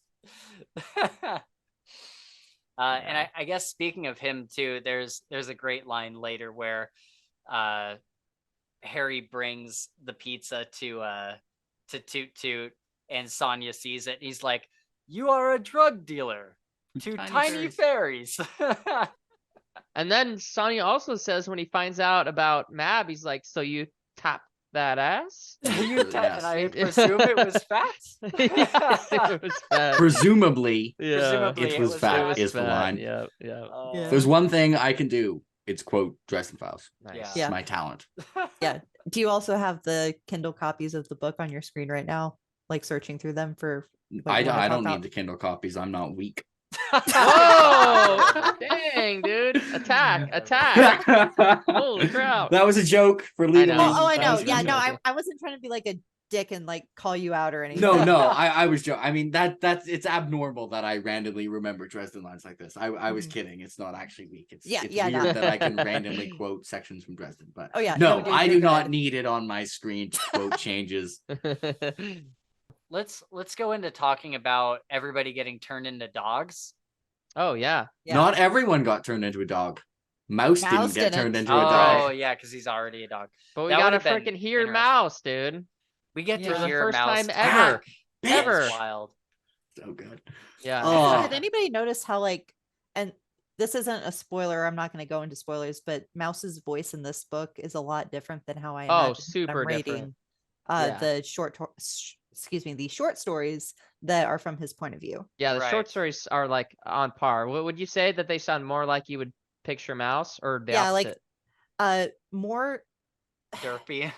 yeah, so like Derpy Mouse, is the way Mouse that I kinda plays think about it. derpy, but he's actually incredibly very smart, intelligent. yeah. Yeah. But in here he was like a fucking general. Yeah, exactly. Just He's not man's utterly best intelligent. friend. He Yeah. is man's That's advocate. because they were going into also that's because they That's were true. going They into were battle. going into battle. And Yeah. That's true. See, I Harry don't- wasn't normal Harry. He was like these dogs have no And even idea saying what they're like doing. that bitch Yeah. is kind of like, you know, Yeah. that's kind of Yeah. little let go. the best. Yeah. But also then Mouse basically went, look at me. Yeah. I'm the captain now. Right. Yeah. Yeah. Until you guys are Harry people. even says he's like Mouse wanted me to sit down or whatever, and so I sat down, but I didn't feel good about it. But then I saw everybody else doing it, and I felt better Yeah. about it. Yeah. That's very dog. Yeah, exactly. Yeah. Yeah, I don't know how I feel about because everybody really likes Zude, and I know I'm gonna get a lot of hate here, but I do not like Zude that much. And it's like I just don't like Dude, the portrayal of Mouse in that book. You could give me a novella about Mouse taking a shit outside, and if I hear him talking, it's A1. Yeah. A1. Hey, that's Why am I fair. on this podcast? Who are these people? I don't Yeah. want to be associated with this guy now. I didn't know this about him, people. Please. You're like, Mouse "Don't is the come shit." after Anything me." with Mouse, dude. Yeah. I'm all in. Like I said, he could be just going for a walk talking about squirrels, and I'm 100%. Yeah. Have any of y'all read Iron Druid? Yes, Gabe has, all of yeah. them. Yeah. Several so times. I really and like they've appeared in the same anthology Yeah. before, but I want there to be an Oberyn and Mouse like Yes. That'd be crossover so story. cool. That'd be so cool. Yeah. Yeah. Oh, I That'd would be pretty love sweet. that. Yeah. Yeah, it's like Oberon's obsessed with like sausages and poodles, and Mouse is just like, get your head out of the gutter. We have stuff to do. Yeah. Yeah. Right. Mouse would be like the big brother. Like, no, come Yeah. over here. We got to do this right now. Yeah. Oberon's Right. like, well, I thought with sausage over here. Yeah. Okay, so then from there, they get into Chichen Itza, everything kind of happens, and the duel with Ariana. I Yes. love this duel so much. I think it's one of the coolest like 1v1 magic fights that we've seen up to this point. I love her die confused line, and I love the just the way that their magic plays off of each other, because what happens, she sends out for some reason there's water, or what are the two elements that come together to make like a scorching mist that when you walk through fire it and burns you? ice. Yeah. Was it fire and ice? Okay. Yeah. Yeah. It's winter. Mhm. And those two come together and just creates this cloud that would harm anybody that was inside it. And so then he brings down all the earth on top of her, and she's getting like pummeled with all these rocks and stuff. And then doesn't he it's been over a week since I've read this, so I'm trying to remember. He creates like a cloud, or she gets into the mist and he freezes it, and it becomes this whole thing that punctures her. Ice spikes. He turns it all Yeah. into compressed ice spikes that he shoots at her. Okay, Mhm. yeah, that's Yeah. right. Yeah, that And was she gets punctured like all over stomach, chest. And that was the kind of the final thing. That's what got her. yeah. And then the Mhm. fucking Before, execution, moo. dude. The execution. Yeah. Harry You fucking are cattle! executes her, dude. Yeah. Moo. Yeah. moo. Oh, Point blank, dude. just blows her fucking skull off her head, dude. I was Mhm. yes. Dude, Yes. so good. I love this duel. Yeah, This is so much. my one of the things I'm like, this is Jim Butcher's skills. He has made me be extremely excited about a character saying moo. And Yeah. also in another series, at one point, he makes me extremely excited when a character says 3. For those of you who had read Alara, or if you haven't, Oh, now I you gotta can read look for that Alara. as you go. As you go, you can be Okay. like, oh, there's the thing. Oh, okay. What I wanted is Alara? Is that Codex Alara. It's his Codex other. Alara, It's his epic fantasy. It's his completed epic fantasy series. Gotcha. 6 books. It's actually I read Alara before I read Dresden. And then going through Oh. Dresden was really funny because at first I was like, well, it's not as good as Alara, but I'm having a good time. And then it was like, wait, is this as good as Alara? And then it was like, wait, Oh, it's way better. is this like clearly better than Alara? What's going on? yeah. I wanted to backtrack for a second Yeah. to one of the most obscure bits of foreshadowing in this book Go for it. for this book, so it's not a spoiler. And it's that the game of chess Murphy and Thomas are playing foreshadow the end of this book randomly. Oh, So the position that's described, don't worry, you don't need to know chess to understand this, okay. is so it's white versus black, right? Mhm. And the knight for white moves into the middle of a bunch of black pieces, and then it's forced checkmate against black. Harry Oh. moves into the middle, the Yeah. absolute headquarters of Yeah. the forces of evil. Yeah. Mhm. But this is a plan going in motion from kind of multiple people, the Merlin and Martin, Yeah. that's going to lead to their ultimate destruction. Foreshadowing. Yes. Dude, that is awesome. I was wondering cool, when I read through this last time, I was wondering if there was something with the chessboard, or like if each person was going to be like, this person would be the bishop and this person would be Mhm. like this piece or whatever. But I love that. I love that you caught that, because I was definitely wondering if Don't there was worry, some it was on my 10th reread that I caught. right. this. Yeah. No. Yeah. So yeah, then from the duel with Ariana, we just get into all of the shit, all of the everything that happens Insanity. up to the Yeah. end. Okay, so I don't want to go like beat by beat. I mean, we can if you guys want, but of this fight, of everything that leads up to the moment with the knife that we will talk about after this, Mhm. everything leading up to that, did you have any favorite moments of Yes. this big battle? Face Yes. Judgment Gabe. Almighty. Oh Yes. yeah, Murphy. Yeah. Yeah, Yeah. So okay. Sorry. go I for just it. gotta get this out. Yeah, go Okay. for it. Go for it. One of my favorite moments is when Harry makes it up to where Harry and Susan or whoever makes it up to Maggie, and Susan has got her invisibility on and she's got the sword pulled, Yes. and the Red King is like terrified. Like, what is something that's He doesn't it's know out what of it my is. bounds. Yeah. He doesn't know. And that moment of just like Harry like realizing that like he doesn't understand this was like, fuck, he's not a god, dude. Like this Yeah. motherfucker is not almighty. You know what I Yeah. mean? Like I was like, yes, dude. Of course that Mhm. kind of backfires, but I was just Sure. like fucking awesome. It was Oh, a yeah. fantastic. How about the moment. part where Thomas does the breakdancing ending Oh, with I him love that. Yes! I Yes! love that. Yeah. Where he Yeah, like that was cool. hits him and then he like shoots. Yeah, Yeah. and Harry says something about. I feel like Harry has a quip about that. He's like, man, he even looks good sword fighting or some Yeah. shit, you know? Like, Yeah. Every time Yeah. Thomas does something impressive, he's always like, he doesn't even practice. He yeah, doesn't even work out. exactly. Yeah. I think my like most memorable point from here was when the Red King was talking through a translator, Oh, and then Oh yeah. later on we find out he knows English. He was just doing that so he wouldn't have to be bound to his word. yes, Yeah. yes, that was gnarly. That was a great Yeah. reveal. Yeah. Yeah. Fantastic. And then like the entire Red Court politics is just fascinating, and I don't have a clear picture of it yet. The layers. Yeah. So like we know from earlier books, and I'm only going to this point, so we're not going past changes, so it's not Right. a spoiler. Yeah. So like we know from previous books that the Red Court had factions. We just didn't know what they were. And we also have this whole like parallel thing where Harry basically has to do something for the Red King to help him keep power, kind of like he had to do something for the White King to help him keep power, when the other houses of the White Court were rebelling and teaming up with Cal and the Outsiders and all that jazz. But it kind of ties back to this whole theme. And then like Ariana, and I just figured this out in the bathroom. So in bathroom thoughts. Yeah. But in the very first book, when Bianca eats one of her associates after Harry does the whole light thing and hurts her and stuff, Yeah. and she just like blames him, loses it completely, and on like a first read through you think that's really, really stupid, like she should take ownership of what she did. and blah, blah, blah. But then you get to this book and it talks about how the Red Court sees itself as a family, and how like the people under your protection are your family. The people that you turned are your family. Like Yeah. Bianca is technically like Ariana's granddaughter. Right. And that's why they all got dragged into this mess. But it also sort of gives me more insight to why Bianca took so much offense and was able to be, I don't know, manipulated or brought into the whole let's take Harry Dresden down fun with Kravos and Mavra and stuff like that.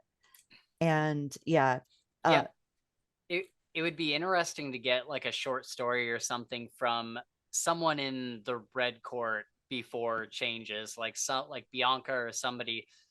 Because my biggest question is, when they are, if they're like, let's say that humans are out of the equation, just the Red Court in their society, do they treat each other well? Like, do they have like emotions towards each other? Like, obviously they to some extent they believe that they're all family, and they get offended when, you know, one of them dies or whatever.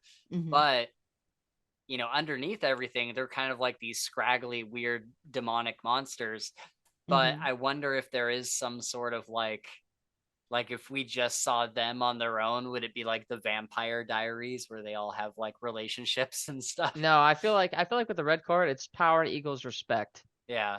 So if you're and powerful self-control. and self-control, I if mean, you're powerful, I think you have it. But if you're not, then you're chattel. You're just fodder for my cannons. They literally use the ones who don't have self-control as cannon fodder. Yeah, exactly. So I would say the evidence seems to suggest they aren't humanitarians, even among themselves. Sure. Okay. This is something that I want to go back. I'll probably do a video on this later, but it's something that I wanted to go back and try to trace exactly like what we know and what was going down.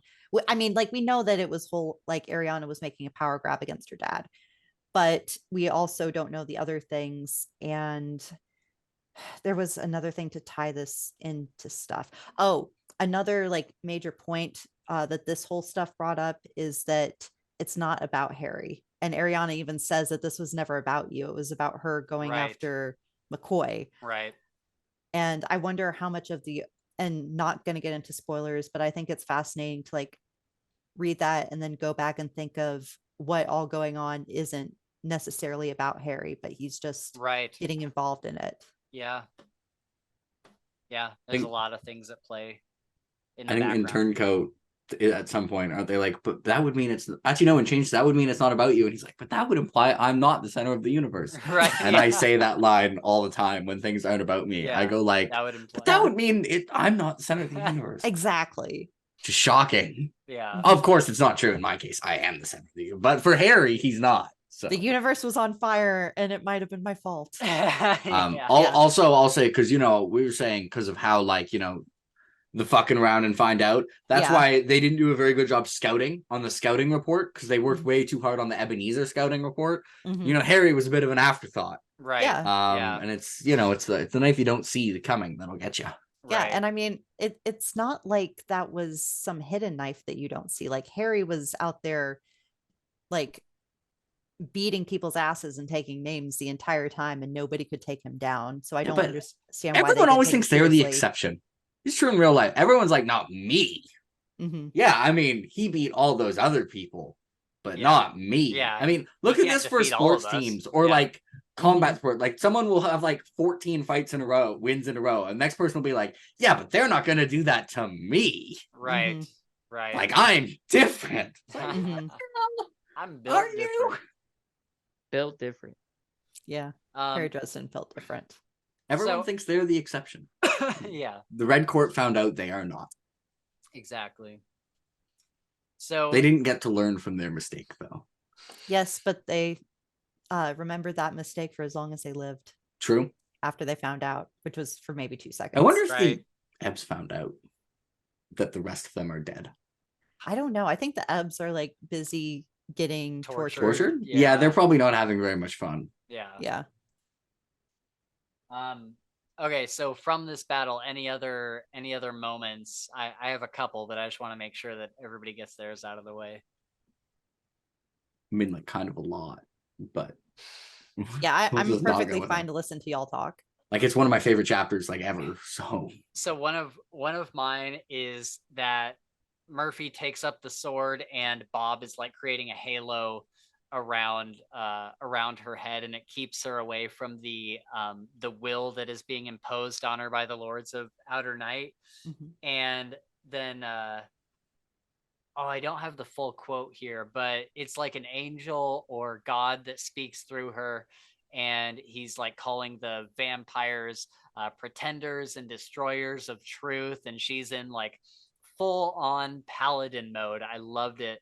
And she's just this warrior that's just wading into the fight, and anywhere that she goes, like arrows and spells and stuff are just completely missing her, and she's just carving a path through all of these vampires, making her way up step by step up the pyramid. And somewhere in the middle of all that, Sanya yells, tiny but fierce. Yep, tiny but fierce. That is a iconic line from the series that gets quoted all the time. Tiny but fierce. And then she like literally dives into the fray of vampires, just carving a path up the pyramid. I think that's such a cool moment. I got you. You got it? False gods, she cried, her blue eyes blazing as she stared at the Red King and the Lords of Outer Night. Pretenders, usurpers of truth, destroyers of faith, of families, of lives, of children.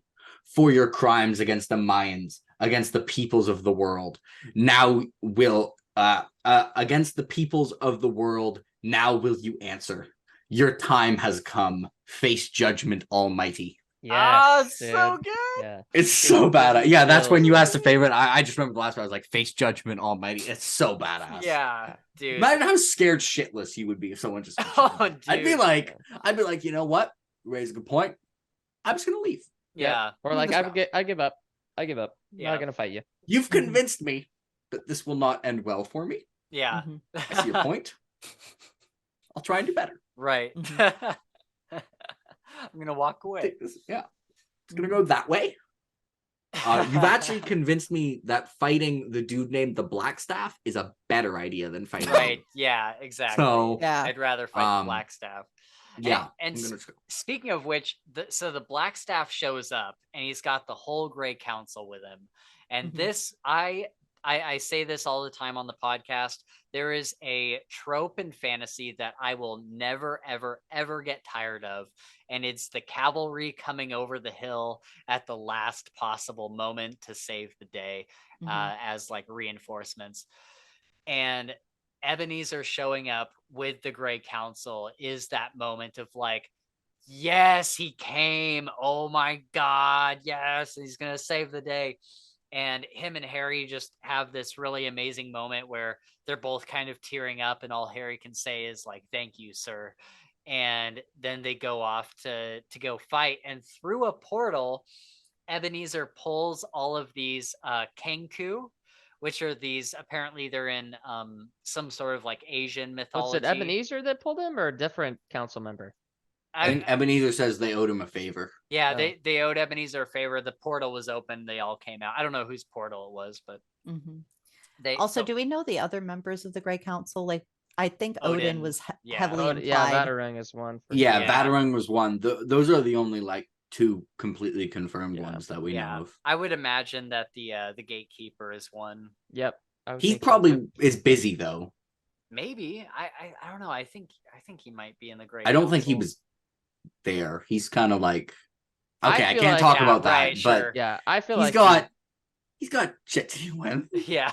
Yeah, there might have been other things. Another side of the battle going on at the same time. Right. We don't know about yet. That's true. Yeah. By the way, if there was anyone who I could get a short story from, that's who I want a short story gatekeeper, from Rashid. Yeah, dude. he's my like per page of screen time might be my favorite character per page. Right. I would make this case that there is not a single scene he is in that is worse than like amazing. Right. Yeah. Like the worst gatekeeper scene is phenomenal. Right. Right. But I guess that is kind of all the Grey Council members that we know officially. But all of the Kenku coming through the portal, they're like these bird-headed men that fight with katanas and are just so badass, like just these bipedal like crows or whatever they are. Mhm. I think they're so cool, and I want to see so much more of them. I hope we get to see them in future books. But just this moment of there's kind of a portion of this battle where we know what we know what everybody is doing, and the reader can kind of create this picture in their head of this four-sided, arena, basically, with everybody on the walls of this thing, everybody on every layer of the pyramid, everybody filling in the space in between, and just spells flying, just magic flying all over the place, gunfire flying all over the place, and just the absolute chaos that this moment is. It's like there's a moment where it's like, how is he going to get to the top of this? Like, how are any of them going to make it out of this alive? And it's so hectic and so just hype as fuck. And it's so amazing. I love it. I love it so much. I mean, of course, we get the scene with Ebenezer like waving his staff and just a whole wall of people just dying, and then he turns to the other side and does it again, and his arm is just getting like more and more black. We see like these black veins going up his arm. I want to know so much more about that. I want to know everything about the black staff. What a fantastic moment. Probably not gonna learn everything, because one of the things that makes the series so good is that all the periphery characters all feel like they have their entire life worth of stuff going on. Right. So some things will always, but that being said, we're probably gonna learn what's going on with the Black Staff. Right. I guess I don't know if I have too many more like favorite moments from that big fight, but also Molly doing her one woman rave. Yeah, I thought that was such a great use of it to like DJ Molly Z brought up the chaos to 11. Exactly. Yeah. It just her like causing this big distraction, and it really shows that you don't need like massive firepower to be effective in these kind of situations. And so I thought that was really cool. But I think that's all I have for the battle itself. Who wants to do the big scene? I'll let Jake do it. I was gonna say, I feel like Jake really wants to do it. Okay, I feel like he was born to do it. Yeah. The best scene in the Dresden Files. Yeah. One of the most evocative and emotional scenes that I have ever read. I mean, how many book series do you have where you can literally be like, yeah, it's those 4 lines, and you know what it is? Yeah. It's the culmination of so much, and it literally, in like the series, almost gets split into the half before this moment and the half after this moment. Oh, for sure. It's pre-changes and post-changes Dresden. Yeah. And this is, well, I mean, there's another pretty big change coming up in chapter 49, but this is the biggest change. I mean, I don't know like how much I have to say about this. Is one of those that's just like self-explanatory. Just give us a line. Yeah. It's I used the knife. I saved a child. I won a war. God forgive me. 4 lines. How hard can they go? The answer is very. I mean, it's gotta be, if not the most iconic lines, one of the top 2 or 3 most iconic lines from the series. Like, I mean, I think it's the most iconic line. Like, I would probably agree. I mean, it's literally, you don't even need to say what the lines are. Yeah. You can just say how many. Yeah. It's like, it's one of those, like, when people are reacting on Discord. Yeah. Everyone posts those forwards, just like, oh. And Jim Butcher does a really good job of, we just talked about this big battle that's happening outside, and how hype and how fast paced that all feels, and how just bigger than life, all of the magic flying around and everything, and like how is he going to get through this? And then when you get to that part, somehow Jim Butcher does, the way that he writes it, he does a really good job of making it almost feel like time has completely stopped. Like time has completely stood still for this moment that he has with Susan, where they both agree that this is the best course of action. Like she knows it, he knows Mhm. it. The girl is there. Well, she's not on the table anymore, but she's there in the room. Uh, and he sets her on the altar, and he says the 4 lines, and it's just this moment where, like I said, you're going, and then it stops, and then the 4 lines, and then we get the aftermath. Like, And I feel like everyone, when they read the end of that chapter, like you just pause for like a minute and just go like, wow. Yeah. And it's also like Harry's normally very like detailed. Yeah. And for this, he gets like very general. Like very but vague. you don't need the details. Yeah. Harry, like he couldn't even get himself to write it down detailed. Yeah. So, as general as it could be. Right. Yeah. It's some of Jim Butcher's best writing, and it's funny to think that his best writing isn't this super detailed, super meticulous kind of, very prosy, thought out paragraph. It's just this simple moment where Jim Butcher knew enough as an author to think, I need to pull back from this moment, and I need to make it not so like detailed. Like he doesn't describe the knife going in and all the blood and everything that happened. He literally tells us in the most vague way that he possibly can, or the most basic way that he possibly can, what happened.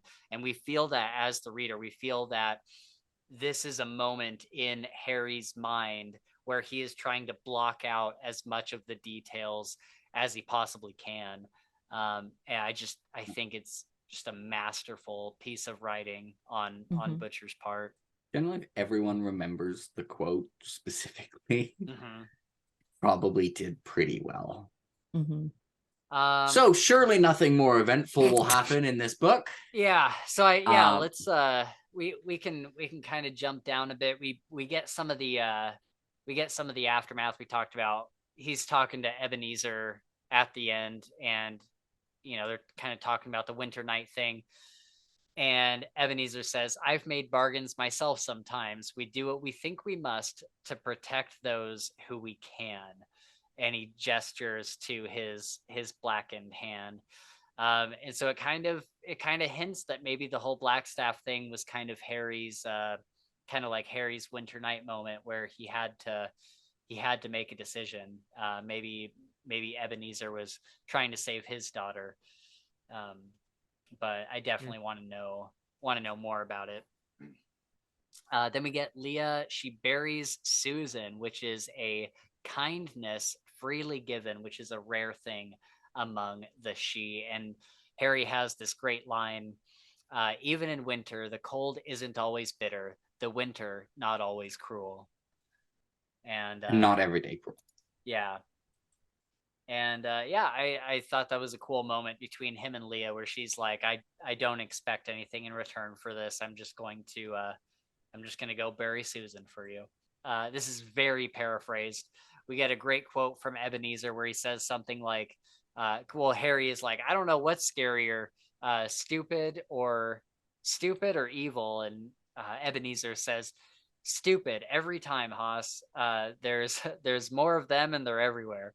And then I guess that kind of brings us into the very end where they all get helicoptered out of there, and Harry goes back to his boat.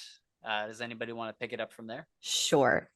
So Harry goes back to his boat. His friends are all very, very concerned about him. And I'm going to speak about this generally, and then we're going to go into it in a little bit more depth.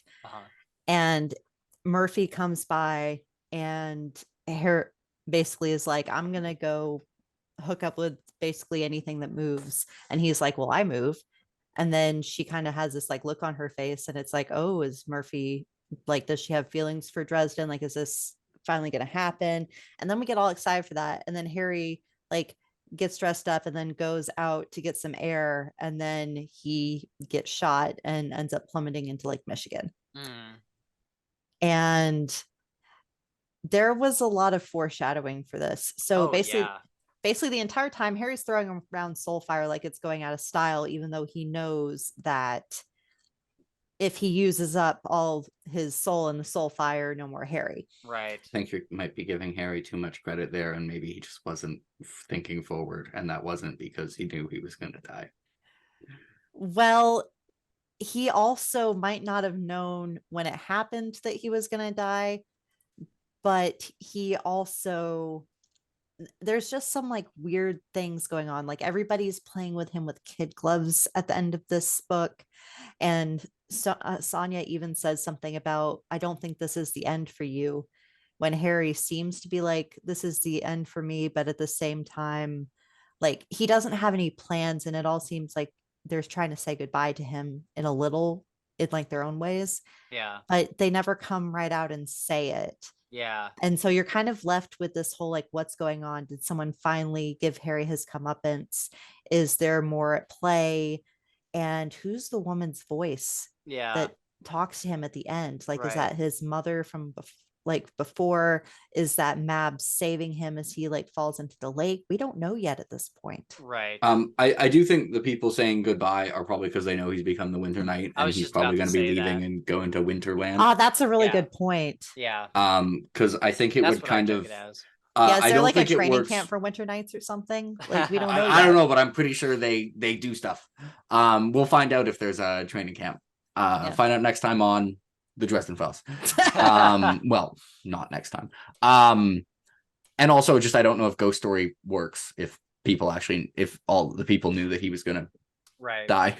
And so I think the kids' gloves in the combined were the combination of, hey, he just killed the woman he loved to save his kid and committed genocide, and he's the Winter Knight now. You are right in the way that the vibes leading up to the finale, like it did feel like it came out of nowhere, but it also was a very somber, like it did feel very somber leading up to that final moment where he gets shot. And so I think Jim did a good job of making it come out of nowhere, but also feel like maybe it was inevitable. I liked how he, not thematically, but just the vibes that he like how he set it up. Yeah, exactly. Yeah. Plus earlier in the book, Ariana had said some sort of comment about how nobody had been able to take Harry Dresden out. And then somebody takes Harry Dresden out at the end of this book. Yeah. Yep. And it's just like, was this bound to happen? Like, what's going on? Yeah. What's the line? A perfectly reasonable male or perfectly healthy male or something. Reasonably attractive male. Reasonably healthy. Yes. And then he's like, hey, like, do you want to get a drink? And she's like, well, at least I know you work out. Yeah. He's like, I'm a reasonably healthy man. Mm-hmm. I have a life expectancy of, well, in some ways I have a life expectancy of 300. In the other ways I have a life expectancy of like 2 hours. Right. So. Right. So yeah, that is where we leave off on changes. And I'm curious, Gabe, when you first were reading through this series, what did you think of that moment? Like before you read Ghost Story, what was your next thought as far as like, where is the series going with this? Did you, like, I'm sure like there's more books, so you assume he's coming back, but did you? Yeah, no, I get what you're saying. I think that it's been a while, but I do think that I thought that I knew obviously that Harry, wasn't going to be gone forever. Right. Mm-hmm. I didn't per se think what happens with the next book. Mm-hmm. I don't think I called that at all. Sure. But I did assume that he was going to go somewhere else for a while, and then eventually be rescued by somebody, pulled out of that place, which essentially I was right, but I definitely did not call any of what happened. Right. Okay. But yeah, I knew that he wasn't done. He wasn't over. Story's continuing. It's not, he's not going to be gone forever because there's much more he has to do. Yeah. So I knew that he would come back. I just didn't really call the way that it happened. Right. So I was just kind of reading them as I went. Mm-hmm. So my reaction was like, wait, I thought there were more books. Yeah. Yeah. I was like, Not knowing that there were more books, I would have thought the same thing. Right. The rest of the yeah. series is secretly a Molly I was Carpenter pretty series. sure Oh, there that'd were be more wi- books, that'd be wild. but I was just Yeah. like, wait, I thought there were more books, and then I went and I grabbed Ghost Story, and I was Yeah. like, what? And then I saw the title, and I was like, Oh. Oh. well, that makes sense then. Yeah. What about you, V? Because you've read through them once, I believe, right? So Right. what was kind of your thought when you first finished Changes? So Same kind of thing, or so the first time or first/only time I've read through the entire series, it was on audiobook first, and I was driving to client sites for my job that were like 2 to 3 hours from my home at the time. And I think that this was one of the books that I finished like right before I got to a hotel at like midnight. Oh. And so I was intrigued, but I was also exhausted. Yeah. And I was like, where the hell is this going? Yeah. And then I just had to like wait a week or two for like my next Audible credit to come up. And then I got Ghost Story. And I was like, okay, Ghost Story, Harry's probably a ghost here. This kind of makes sense. Now what's going to happen? Right. And of course, I proceeded on with the series Right. at that point. But it was just kind of a shock. And I was like, where is this going? I thought the series was longer, kind of like what Jake said. And I was like, you gave me all of that beforehand with Chichen Itza and basically this entire like balls to the wall adventure. Yeah. And then during the cool down, like resolution phase of the story, you throw this at me. It's like, this was actually the climax of the story, not Chichen Itza. Right. And then it just ends on a cliffhanger. And it's just like, what is going on here? So before we go into our final spoiler things, I just want to touch on some of the magic we see in this book. Jake has a note here about Odin. He's like, well, Odin shows up here, so that's a thing. And then so we get this moment where they're going through the different points in the Never Never. And he says the hallway is filled with methane gas. A light source could cause it to explode. And Murphy says, well, what about your amulet? And he says, the light source from that is actually, it'd take too long to explain. And now I'm really curious, what is his amulet? Like, what scientifically is his amulet? Like, how is that producing light? I feel like this is probably going to end up being a more boring answer. It's just wizard's light. I thought it was just a. I mean, probably the more boring it has answer. to work within physics and it has to work within science. There has to be some sort of scientific way he's making it illuminate. So let's let the engineer go. What's that? So remind me, was the amulet able to light up in the combustible gas or not? So I mean, this would be my assumption. Most like flashlights and lights that we have produce both heat and light. It's probably the heat that's likely to cause things to catch on fire and burn everything. My guess is that the amulet magic light doesn't produce heat and just only produces light. Or produces like very little, or essentially none. Yeah, I mean, probably just it's like, I don't think it's like, if you touch a lamp, it's like warm. I don't think if you touch the amulet after it's on, it's warm. Right. That would be my assumption. Obviously, I don't know that. But then why is he worried about it exploding the methane gas if it doesn't produce heat? Well, he's not. He thinks it's super unlikely, but he's just like, why risk it? I'm not an engineer. Yeah. I just think sorry, real quick. I just think that the interesting part of all of that is where he's so not like nervous to talk about it, but like hesitant. He's like, oh, the light source from that isn't actually like a light source. It's actually, it would take too long to explain. And so it makes me think that like it's something other than, because I think all of us expect it to be just like magic light. And I think that's what Murphy expected it to be too. But he's saying, well, the light source is actually like this other thing that I haven't really talked about. And I don't know. I maybe he hasn't already talked about it, but maybe he, given the situation, like maybe it was the kind of thing he's like, this would take too long to explain to you. Like, there might be a complicated answer. I don't think you're gonna get an exciting answer. Although that being said, if you ever get Jim at a Q&A, you should ask him. He'll probably have an answer. I definitely. It's probably just gonna be like, Harry just thought it was like super, super unlikely that it would be dangerous, but he was like, why risk it? Yeah. Also, like I always see Harry's magic as being kind of adjacent to electricity, if Mm. not electricity, something sort of modeled after it, just because he has so much problems with coming into contact with any sort of electronics. And he's basically radiating like electromagnetic interference the entire time. Right. So his magic could do something where there's something going on with electricity, where there's some sort of spark. Right. If you're in like a classified area in a plant or something, like you don't, I know a lot of people, especially like electricians and tradesmen, like to smoke like wherever they're working. If you're working in like a NEMA 7 like classified area and you light up a cigarette, like Yeah, you come to my job, my factory, and light up a cigarette and you're fucking fired. Yeah, I bet. Yeah. And so I could see, and like the methane gas, like that's combustible and stuff. Yeah. So like I could definitely see there being like some sort of way that the magic could spark something and cause an explosion. Right. Okay. So then they go through all these places in the Never Never. They see a river that flows upward, a stone with a pentacle that Harry's mom made that was very cool, and they see these giant like crystal pyramids, and it reminded me of something that would be in like a DMT trip or something. Like I love this part of the Never Never that is just weird.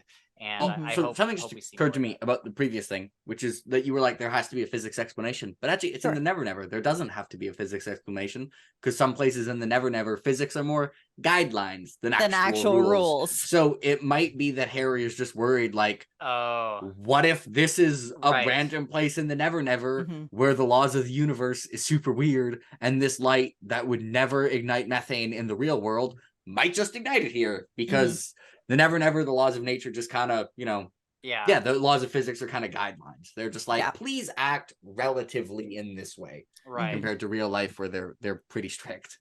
Yeah, I guess I'm just latching on to the part where he's like, well, the amulet isn't exactly what you think it is. It's this other thing. And it's like, well, what we all think it is this light source that is also like, magical in nature, like a magic lamp kind of thing. And if he's saying that it's not that, then I don't know. I wonder what the scientific magical reason is for it, or like how it works. Okay, so then we see in this book, Harry squashes a ton of vampires with his gravity earth magic, which is something that we see somebody else do later on too. And we see Ebenezer just take the life from a ton of people using the black staff. Those were two kind of like big magical moments that I really enjoyed. The gravity spell is pretty badass. The gravity spell is so sick. And it's cool how, like, again, magic in the Dresden Files, it works in such a almost like a scientific way. Like, in order to move that much mass, it actually takes a toll on his body. And so after he does that spell, he's worn out. Like, he cannot do that multiple times. And I always love that part of the magic system, is that there isn't it isn't just no consequences magic or anything. Let me see. There's kind of like this whole thing at the end where it talks about the fallout from the Red Court, how there was this weird night where all the bad dreams. Yeah, the bad dreams, and like pregnant mother. Wasn't there like a bunch of births that night or something? Well, you just said every woman that was pregnant that night suffered horrific dreams about losing their child. Right, that's right. And then there was like revolutions that kicked off in a bunch of different countries all across the world. Politicians died everywhere because they were Red Court. Power vacuum. Yeah. There was a bunch of like psychic feedback, and the pregnant women also saw the world in flames in their dreams. And interesting. Like that. All of that has got to come back into play somehow later on, I would imagine. Fire a magical shot that big, there's going to be some nasty kick. Yeah, exactly. That was a big boom. And then we get Vaterung's lightning gate that had no stops along the way back to Chicago. Yeah, how does that work? Right? He's Odin. He can do what he wants. Yeah, he's Odin. I agree. Yeah. He's Odin. It's I imagine he has some trick. Think of how many tricks Harry Dresden has, being kind of a dumbass whose 30 something. Yeah. Now imagine how many tricks Odin has, who's been Odin for thousands of years. Mhm. Yeah. Yeah, it's pretty cool, pretty badass. And I wonder what like he puts like two staffs down in the ground and the lightning goes between them.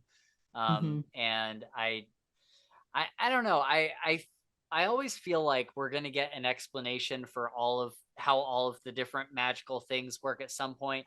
Maybe this is something that we never get an answer to, but I feel like with most of Harry's tricks, at some point he kind of explains like, well, based on physics, like this is technically how this works. Like I pull the heat from the air, or I pull the water from the ground and I use it to free or whatever, And so I feel like we usually get some sort of explanation. So I'd be interested to see if we ever get some sort of physics typically doesn't come up for never. It comes up for things that use like when you manipulate energy or things that actually are like physical things. right. Not necessarily a gate to the never. I guess I think there's a lot of there's probably going to be more and more things in the series that because Jim's kind of said like think of like the hidden stuff Harry has. Like all the senior council members have way more than that up their sleeve.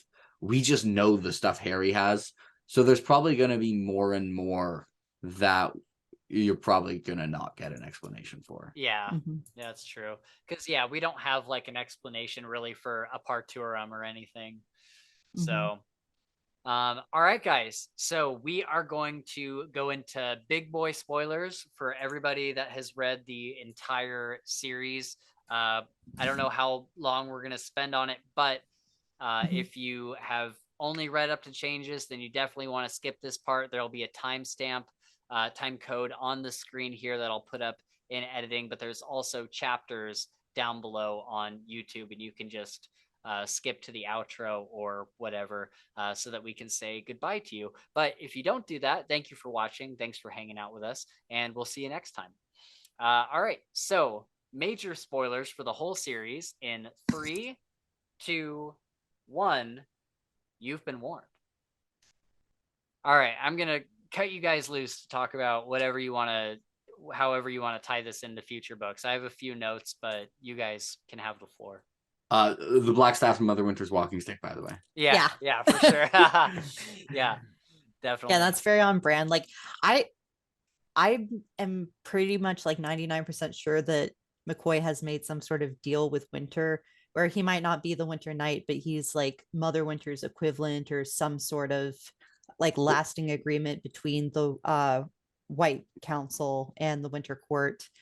There's some sort of association there, or maybe. Although I don't know if it's an associate because Mother Summer in Cold Days says that someone that her walking stick got stolen. Yeah. So it seems like it's not kind of agreed, but hard for Mother Winter to chase after it because if Mother Winter were to go into reality, she would break reality. Wasn't there even something in like Battleground or Peace Talks where it's damn near confirmed that it's the walking stick? I thought there was a line. So Yeah, I mean, there's it's more when he evidence. uses the power, and then you literally see Mother Winter behind the staff. Yeah, like cackling and stuff. Okay, yeah. It's basically confirmed. I mean, it's been the most well-accepted Dresden theory for a long time. Yeah. And for a long time, the evidence was basically like, I mean, look at it. It makes so much sense. Yeah. It's totally a thing. Right. Also, I'm very glad we went down the Winter route because I have to kind of be careful to not say this because there's kind of doubts about her survival in Cold Days, even though she's immortal. But Mab is my second favorite character in this series, and I'm very glad we went down the Winter route. And I think for There's Harry doubts going as down to whose survival? What are you talking about? There's questions about Mab's survival in Cold Days because Maeve says she's insane, and then it becomes very obvious she's not insane when you know she's copying apocalypses 17 times a month. Yeah. But you don't know that at the time. And also there was the quote you mentioned earlier about like the Uriel quote to Harry, because I think that's kind of the path he's going down. Like he's going from the outside, it really looks like he's going down a corruption arc. But I think kind of the point is that he's making these choices for all the right reasons. And a lot of the time, like when people go down a corruption arc, like it's very hard for them to come back. But I don't think he has to come back. I don't think he's actually becoming like he's making them for all the right reasons. He's just in a scenario where it looks kind of sketchy. And I think he's gonna, sorry, but to just throw in a little bit here, I also think that maybe I've heard him referred to as like the white god, but I'm not quite sure if that's like the best way to refer to him as. But I feel like Michael's god is sort of manipulating Harry in certain ways. Oh yeah. And He's got him in the right places at the right time.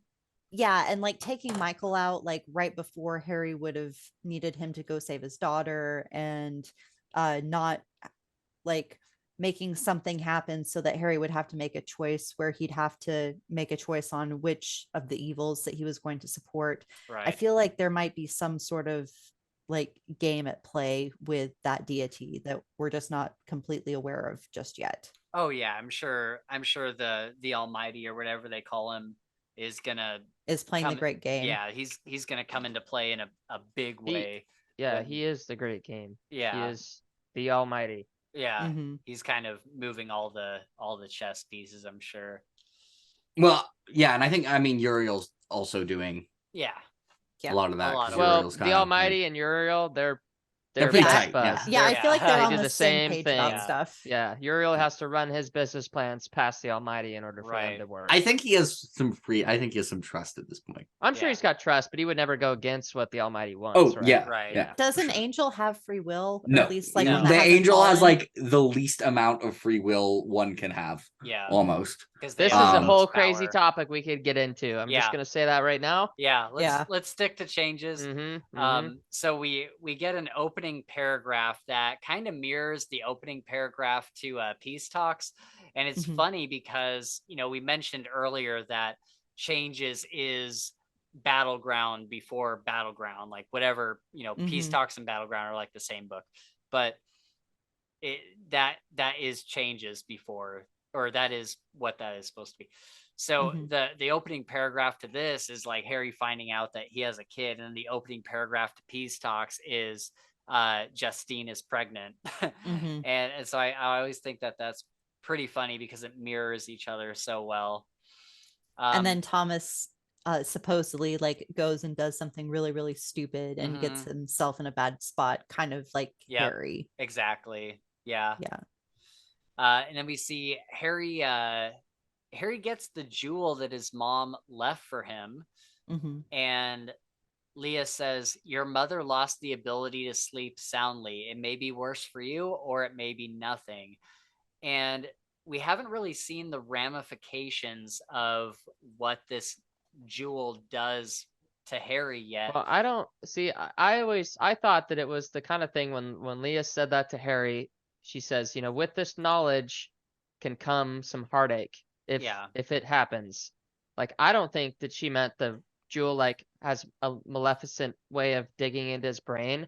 I think it's just with this knowledge and the ability to do these things that nobody else can do, you're just opening doors to get yourself deeper and deeper in trouble, or to not, or whatever. But it just opens another avenue of like you doing something drastic that could fuck up the way you think. Does that make sense? Yeah, I always understood it to be, and I could be wrong, but I always understood it to be like a magical feedback that his mom was experiencing, like these side effects from using the jewel and whatnot. Yeah, but I thought just because she started to see so much, like she saw more than anybody, and she saw how fucked up shit was. I had the same interpretation, because also if it was like a magical feedback of the jewel, like that's a sample size of 1, why is Leia so sure that this is a constant thing? Sure. But if it was general knowledge of the ways, that would make a lot more sense, because probably a lot more people have had like general knowledge of the ways, but only one like jewel like this exists. So I agree with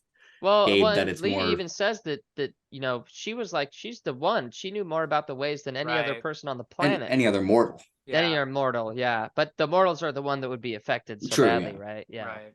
Right. So I guess the thing I'm curious about is, we do not see anything else from this amulet the whole rest of the series up to where we are in Battlegrounds. He doesn't use it again to other than him just wearing it, he never uses it. And so I'm like, I hope that it's not going to be a thing like the bear belt buckle that he uses in Full Moon to like power himself up, and then it just goes away and he never uses it again. I think it just hasn't come up because so many things have been based in Chicago. Yeah, I hope so, because I'm like, I want to see more about this amulet. Like, it's a direct line to his mom. Like, he can hear his mom's voice anytime he wants to. And so I'm really surprised that we haven't seen anything more with it recently. But hopefully I think it's soon. probably gonna come up more again. Would be my guess. I just think a lot of stuff has been centered around Chicago. I mean, Cold Days was very centered around the island on Demon Reach, and then, well, in Ghost Story he was Ghost, didn't have it. And then in between Cold Days and Skin Game he was stuck on Demon Reach. Yeah. And then in the plot of Skin Game, Nicodemus was monitoring him through shadows, and he probably didn't want Nicodemus to know that he had it. And then Peace Talks just takes place in Chicago, and the events are already in Chicago, and then Battleground, obviously, everything is already in Chicago. So I expect it's going to come up more, and he's not going to just forget about it. It's just circumstances have kind of led to it being less useful than it would be for like most of the previous books. Right. I'm going to skip a couple of these. There was a quote that I thought was kind of funny, where a little bit of foreshadowing where, so in this quote, he says, he had a hearty laugh like Santa Claus. He had a hearty laugh like Santa Claus must have had when he was young and playing football. This is talking about Vaterung. And so I thought that was kind of funny that, I don't know, just a little foreshadowing. Jim knew what he was doing. Oh yeah, where he comes right out and tells you the answer without you Yeah. thinking he's coming right out to tell you the answer. Right. Yeah. Is you look back on it and you're like, oh shit, it was right there. And then we get the from Molly, we get the after he wakes up after having sex with Mab, she says, Harry, are you still you? And at the time, we think that this is because, you know, Molly is just intuitive and she understands. Harry literally tells us that. Harry's Yeah. like, I was impressed with the grasshopper's intuition. Right. Mhm. Yeah. And it turns out that they had a whole plan. And so it is kind of interesting. I mean, I've gone back multiple times, but on another reread to see that and see, Harry, are you still you? It's kind of this first interaction that she's had with him after that time in that room where she's like, are you really going to make me do this? Like, you're going to go become the Winter Knight and I'm going to have to like undo all of your memories. Are you really going to make me do this? And that kind of moment, just that's like her first interaction with him after that. Pretty cool. And speaking of that whole thing, we get so much foreshadowing for how Harry will die, between talking about Kincaid and how he'd kill Harry, to talking about how what was his name, Howie D or whatever, or Danny D or whatever. Howie D sounds right, I think. Whatever his name was, the mercenary that came to kill him in the church. Harry thinks, why would she send a small arms specialist when it'd be much more effective to use a high-powered rifle round to the chest, which is exactly where the round hit him. Mm-hmm. It's like another moment of Jim is just telling you exactly what's about to happen, and you don't even know. And didn't Kincaid and Harry have a conversation about the best way to take out a wizard? Yeah, without having to worry yeah. about the death Yeah. curse. Yeah, Harry says that Kincaid has told him before that if he really wanted to take him out, he would do it with a sniper rifle. I mean, from blocks that away conversation from a was rooftop. on screen. It was in Blood Oh, Rights. was it? Yeah. Or maybe Yeah. Death Yeah. Masks. Yeah, I think they had the I think conversation in the Death car. Yeah, Harry was talking shit about like, you think you could take out a wizard of the White Council? He's like, I and got my Kincaid was death like, yeah, curse. I Yeah. would just shoot you from like From a mile away with the high-powered Yeah. rifle. You would never even know what's happening until the bullet hits you. And Yeah, kills you would literally And get Harry hit was with like, the bullet "Shit, before you heard it. And Harry that's how just you kind would of do thought it." about it for a second and was like, yeah, that'd Damn. work. Yeah, it's like, Plus, that's as right. an extra insurance policy, the whole Harry, like losing his memories and stuff, he's still using Soulfire all the time. So if he's using Soulfire, that's less power that he can put through his death curse. So on the off Right. chance he does get to spout one off, it's not going to be very powerful. Yeah. Right. Interesting. That being said, a Harry death curse, even without Soulfire, would be bad. Yeah. Like, a Harry death curse would like, Any death curse is bad, but could you imagine Harry's? yeah, like a lot of death curses would be worse. But a Harry Dresden death curse would be like, hey, you know this block we're on? Mhm. It's slag now. Yeah. Mhm. Yeah, that would not be pleasant to be next to. So what about the voice that Harry hears at the end? Do you think it was him imagining his mom's voice or Mab's? I can't remember which. I don't think it ever gets like officially answered, but I remember thinking to myself that, like, I remember reading it and being like pretty sure about what it was. Yeah, because doesn't he have like a comment now or something? Yeah, the voice is like shush now, and he's like, oh crap, dying is hard. Yeah. And that bitch or something like that. Right. I don't know, like. And he also hears in his head, he hears die alone. Do Yeah. you think that this is the end of that death curse? Like, do So- you think this is Didn't his Jim die already alone? confirm that this was the die alone? It's kind of like Did he? Jon Snow's like died and came back, and now his watch has ended, and he can go be like a king if he wants. So yeah, Wait, did he I confirm think that? it's his mom talking through, like, I guess the amulet in some way. I don't know, because I guess he's dead, so it's like afterlife time. Yeah. So I think it is his mom, but Yeah, I that guess would it make could be sense. Mab. But Yeah. I think it fits. Mab doesn't say hush now. Mab know. would say, if Mab was trying to get someone else to shut up, Mab would say quiet. Yeah. Mab does not. Hush now is too like Soothing. soothing and soft for Mab. But at the same time, Harry's mom does talk a lot like the Fae. Like Hmm. Harry's mom and Yeah, Leah but- talk really, really similarly. In fact, I could see Leah saying hush now, but Mab, that's just no. I don't. I just That's doesn't fair. sound like Mab to me. I don't know. What about I- Mab talking through Leah? Mab talking through Leah sounds like Mab. So wait, I'm curious. So did we get it confirmed that this is the die alone? It is. It is? Yes. Oh, okay. See, I didn't catch that anywhere. Granted, it doesn't help Harry's love interests, but that's none of my business. Huh. Well, that's good to know, because I've always been worried that at the end of the series he was gonna die in like a really sad way. Well, I think alone. he's gonna die because Oh, I yeah, think me too. this is his ghost.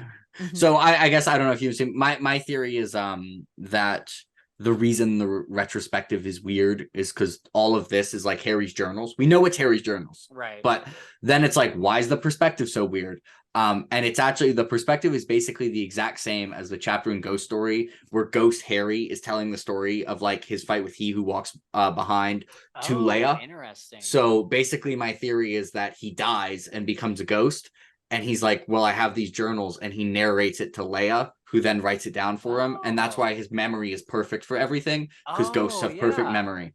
That is a So good yeah, theory. that's my theory. Yeah. It's all Ghost Harry. Mhm. Take it or leave it. Yeah, not a bad theory. Yeah. All right. Any other connections from changes to the other books before we get out of here? Well, probably like 7 that I'll remember for the next month, Yeah. but I don't remember them right now. Yeah.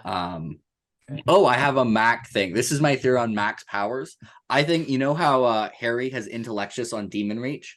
I think Mac has Intellectus only in his bar. Oh yeah, I've heard this before. Yeah, definitely. It would make see that. sense. And that's why the steaks are always perfectly cooked. Yeah, because he knows Mhm. exactly what temperature they're at all times. Yeah. The Intellectus is like medium rare. Yeah. Actually, the Intellectus could just be like, that's exactly medium rare, but actually when the customer says medium rare, they mean medium. They just don't know what medium rare means. Mhm. And this Right. is what they want it to be. Mhm. That's great. That's great. All right, guys. Well, if that's all we got, I want to say thank you so much for joining us for this. This has been a long one. Probably been looking at the time. Probably been 3.5 recording. hours. Well, yeah, but we didn't start recording till way after that. So No, we started like 7:10, dude. No, we started recording at 7:30. So we've Okay, actually well, we've been recording. talking on the computer since 7:10. Well, yeah, but I'm I as count far as that. I know. count that. No, it's what's in the recording. Okay, Yeah. whatever you say, boss. Well, Whatever you it's say. 1:28 in the morning on my. There you go. Yikes. Yeah. So it's Yeah. been it's late for you. It's late for everybody. So yeah, we gotta go. But seriously, guys, thank you so much for hanging out for so long. This has been a super fun chat. I knew that Changes was gonna be our big, massive episode just because so much awesome stuff happens in this, and it was so great to get 2 other booktubers that are really into Dresden Files and really into Dresden theories and kind of diving deep into this stuff for this episode. So thank you so much for being a part of this. Yes. Nice meeting Yeah. you. Goodbye. And for everyone watching, congratulations on waiting until you got to changes. Yeah. Yes. Right.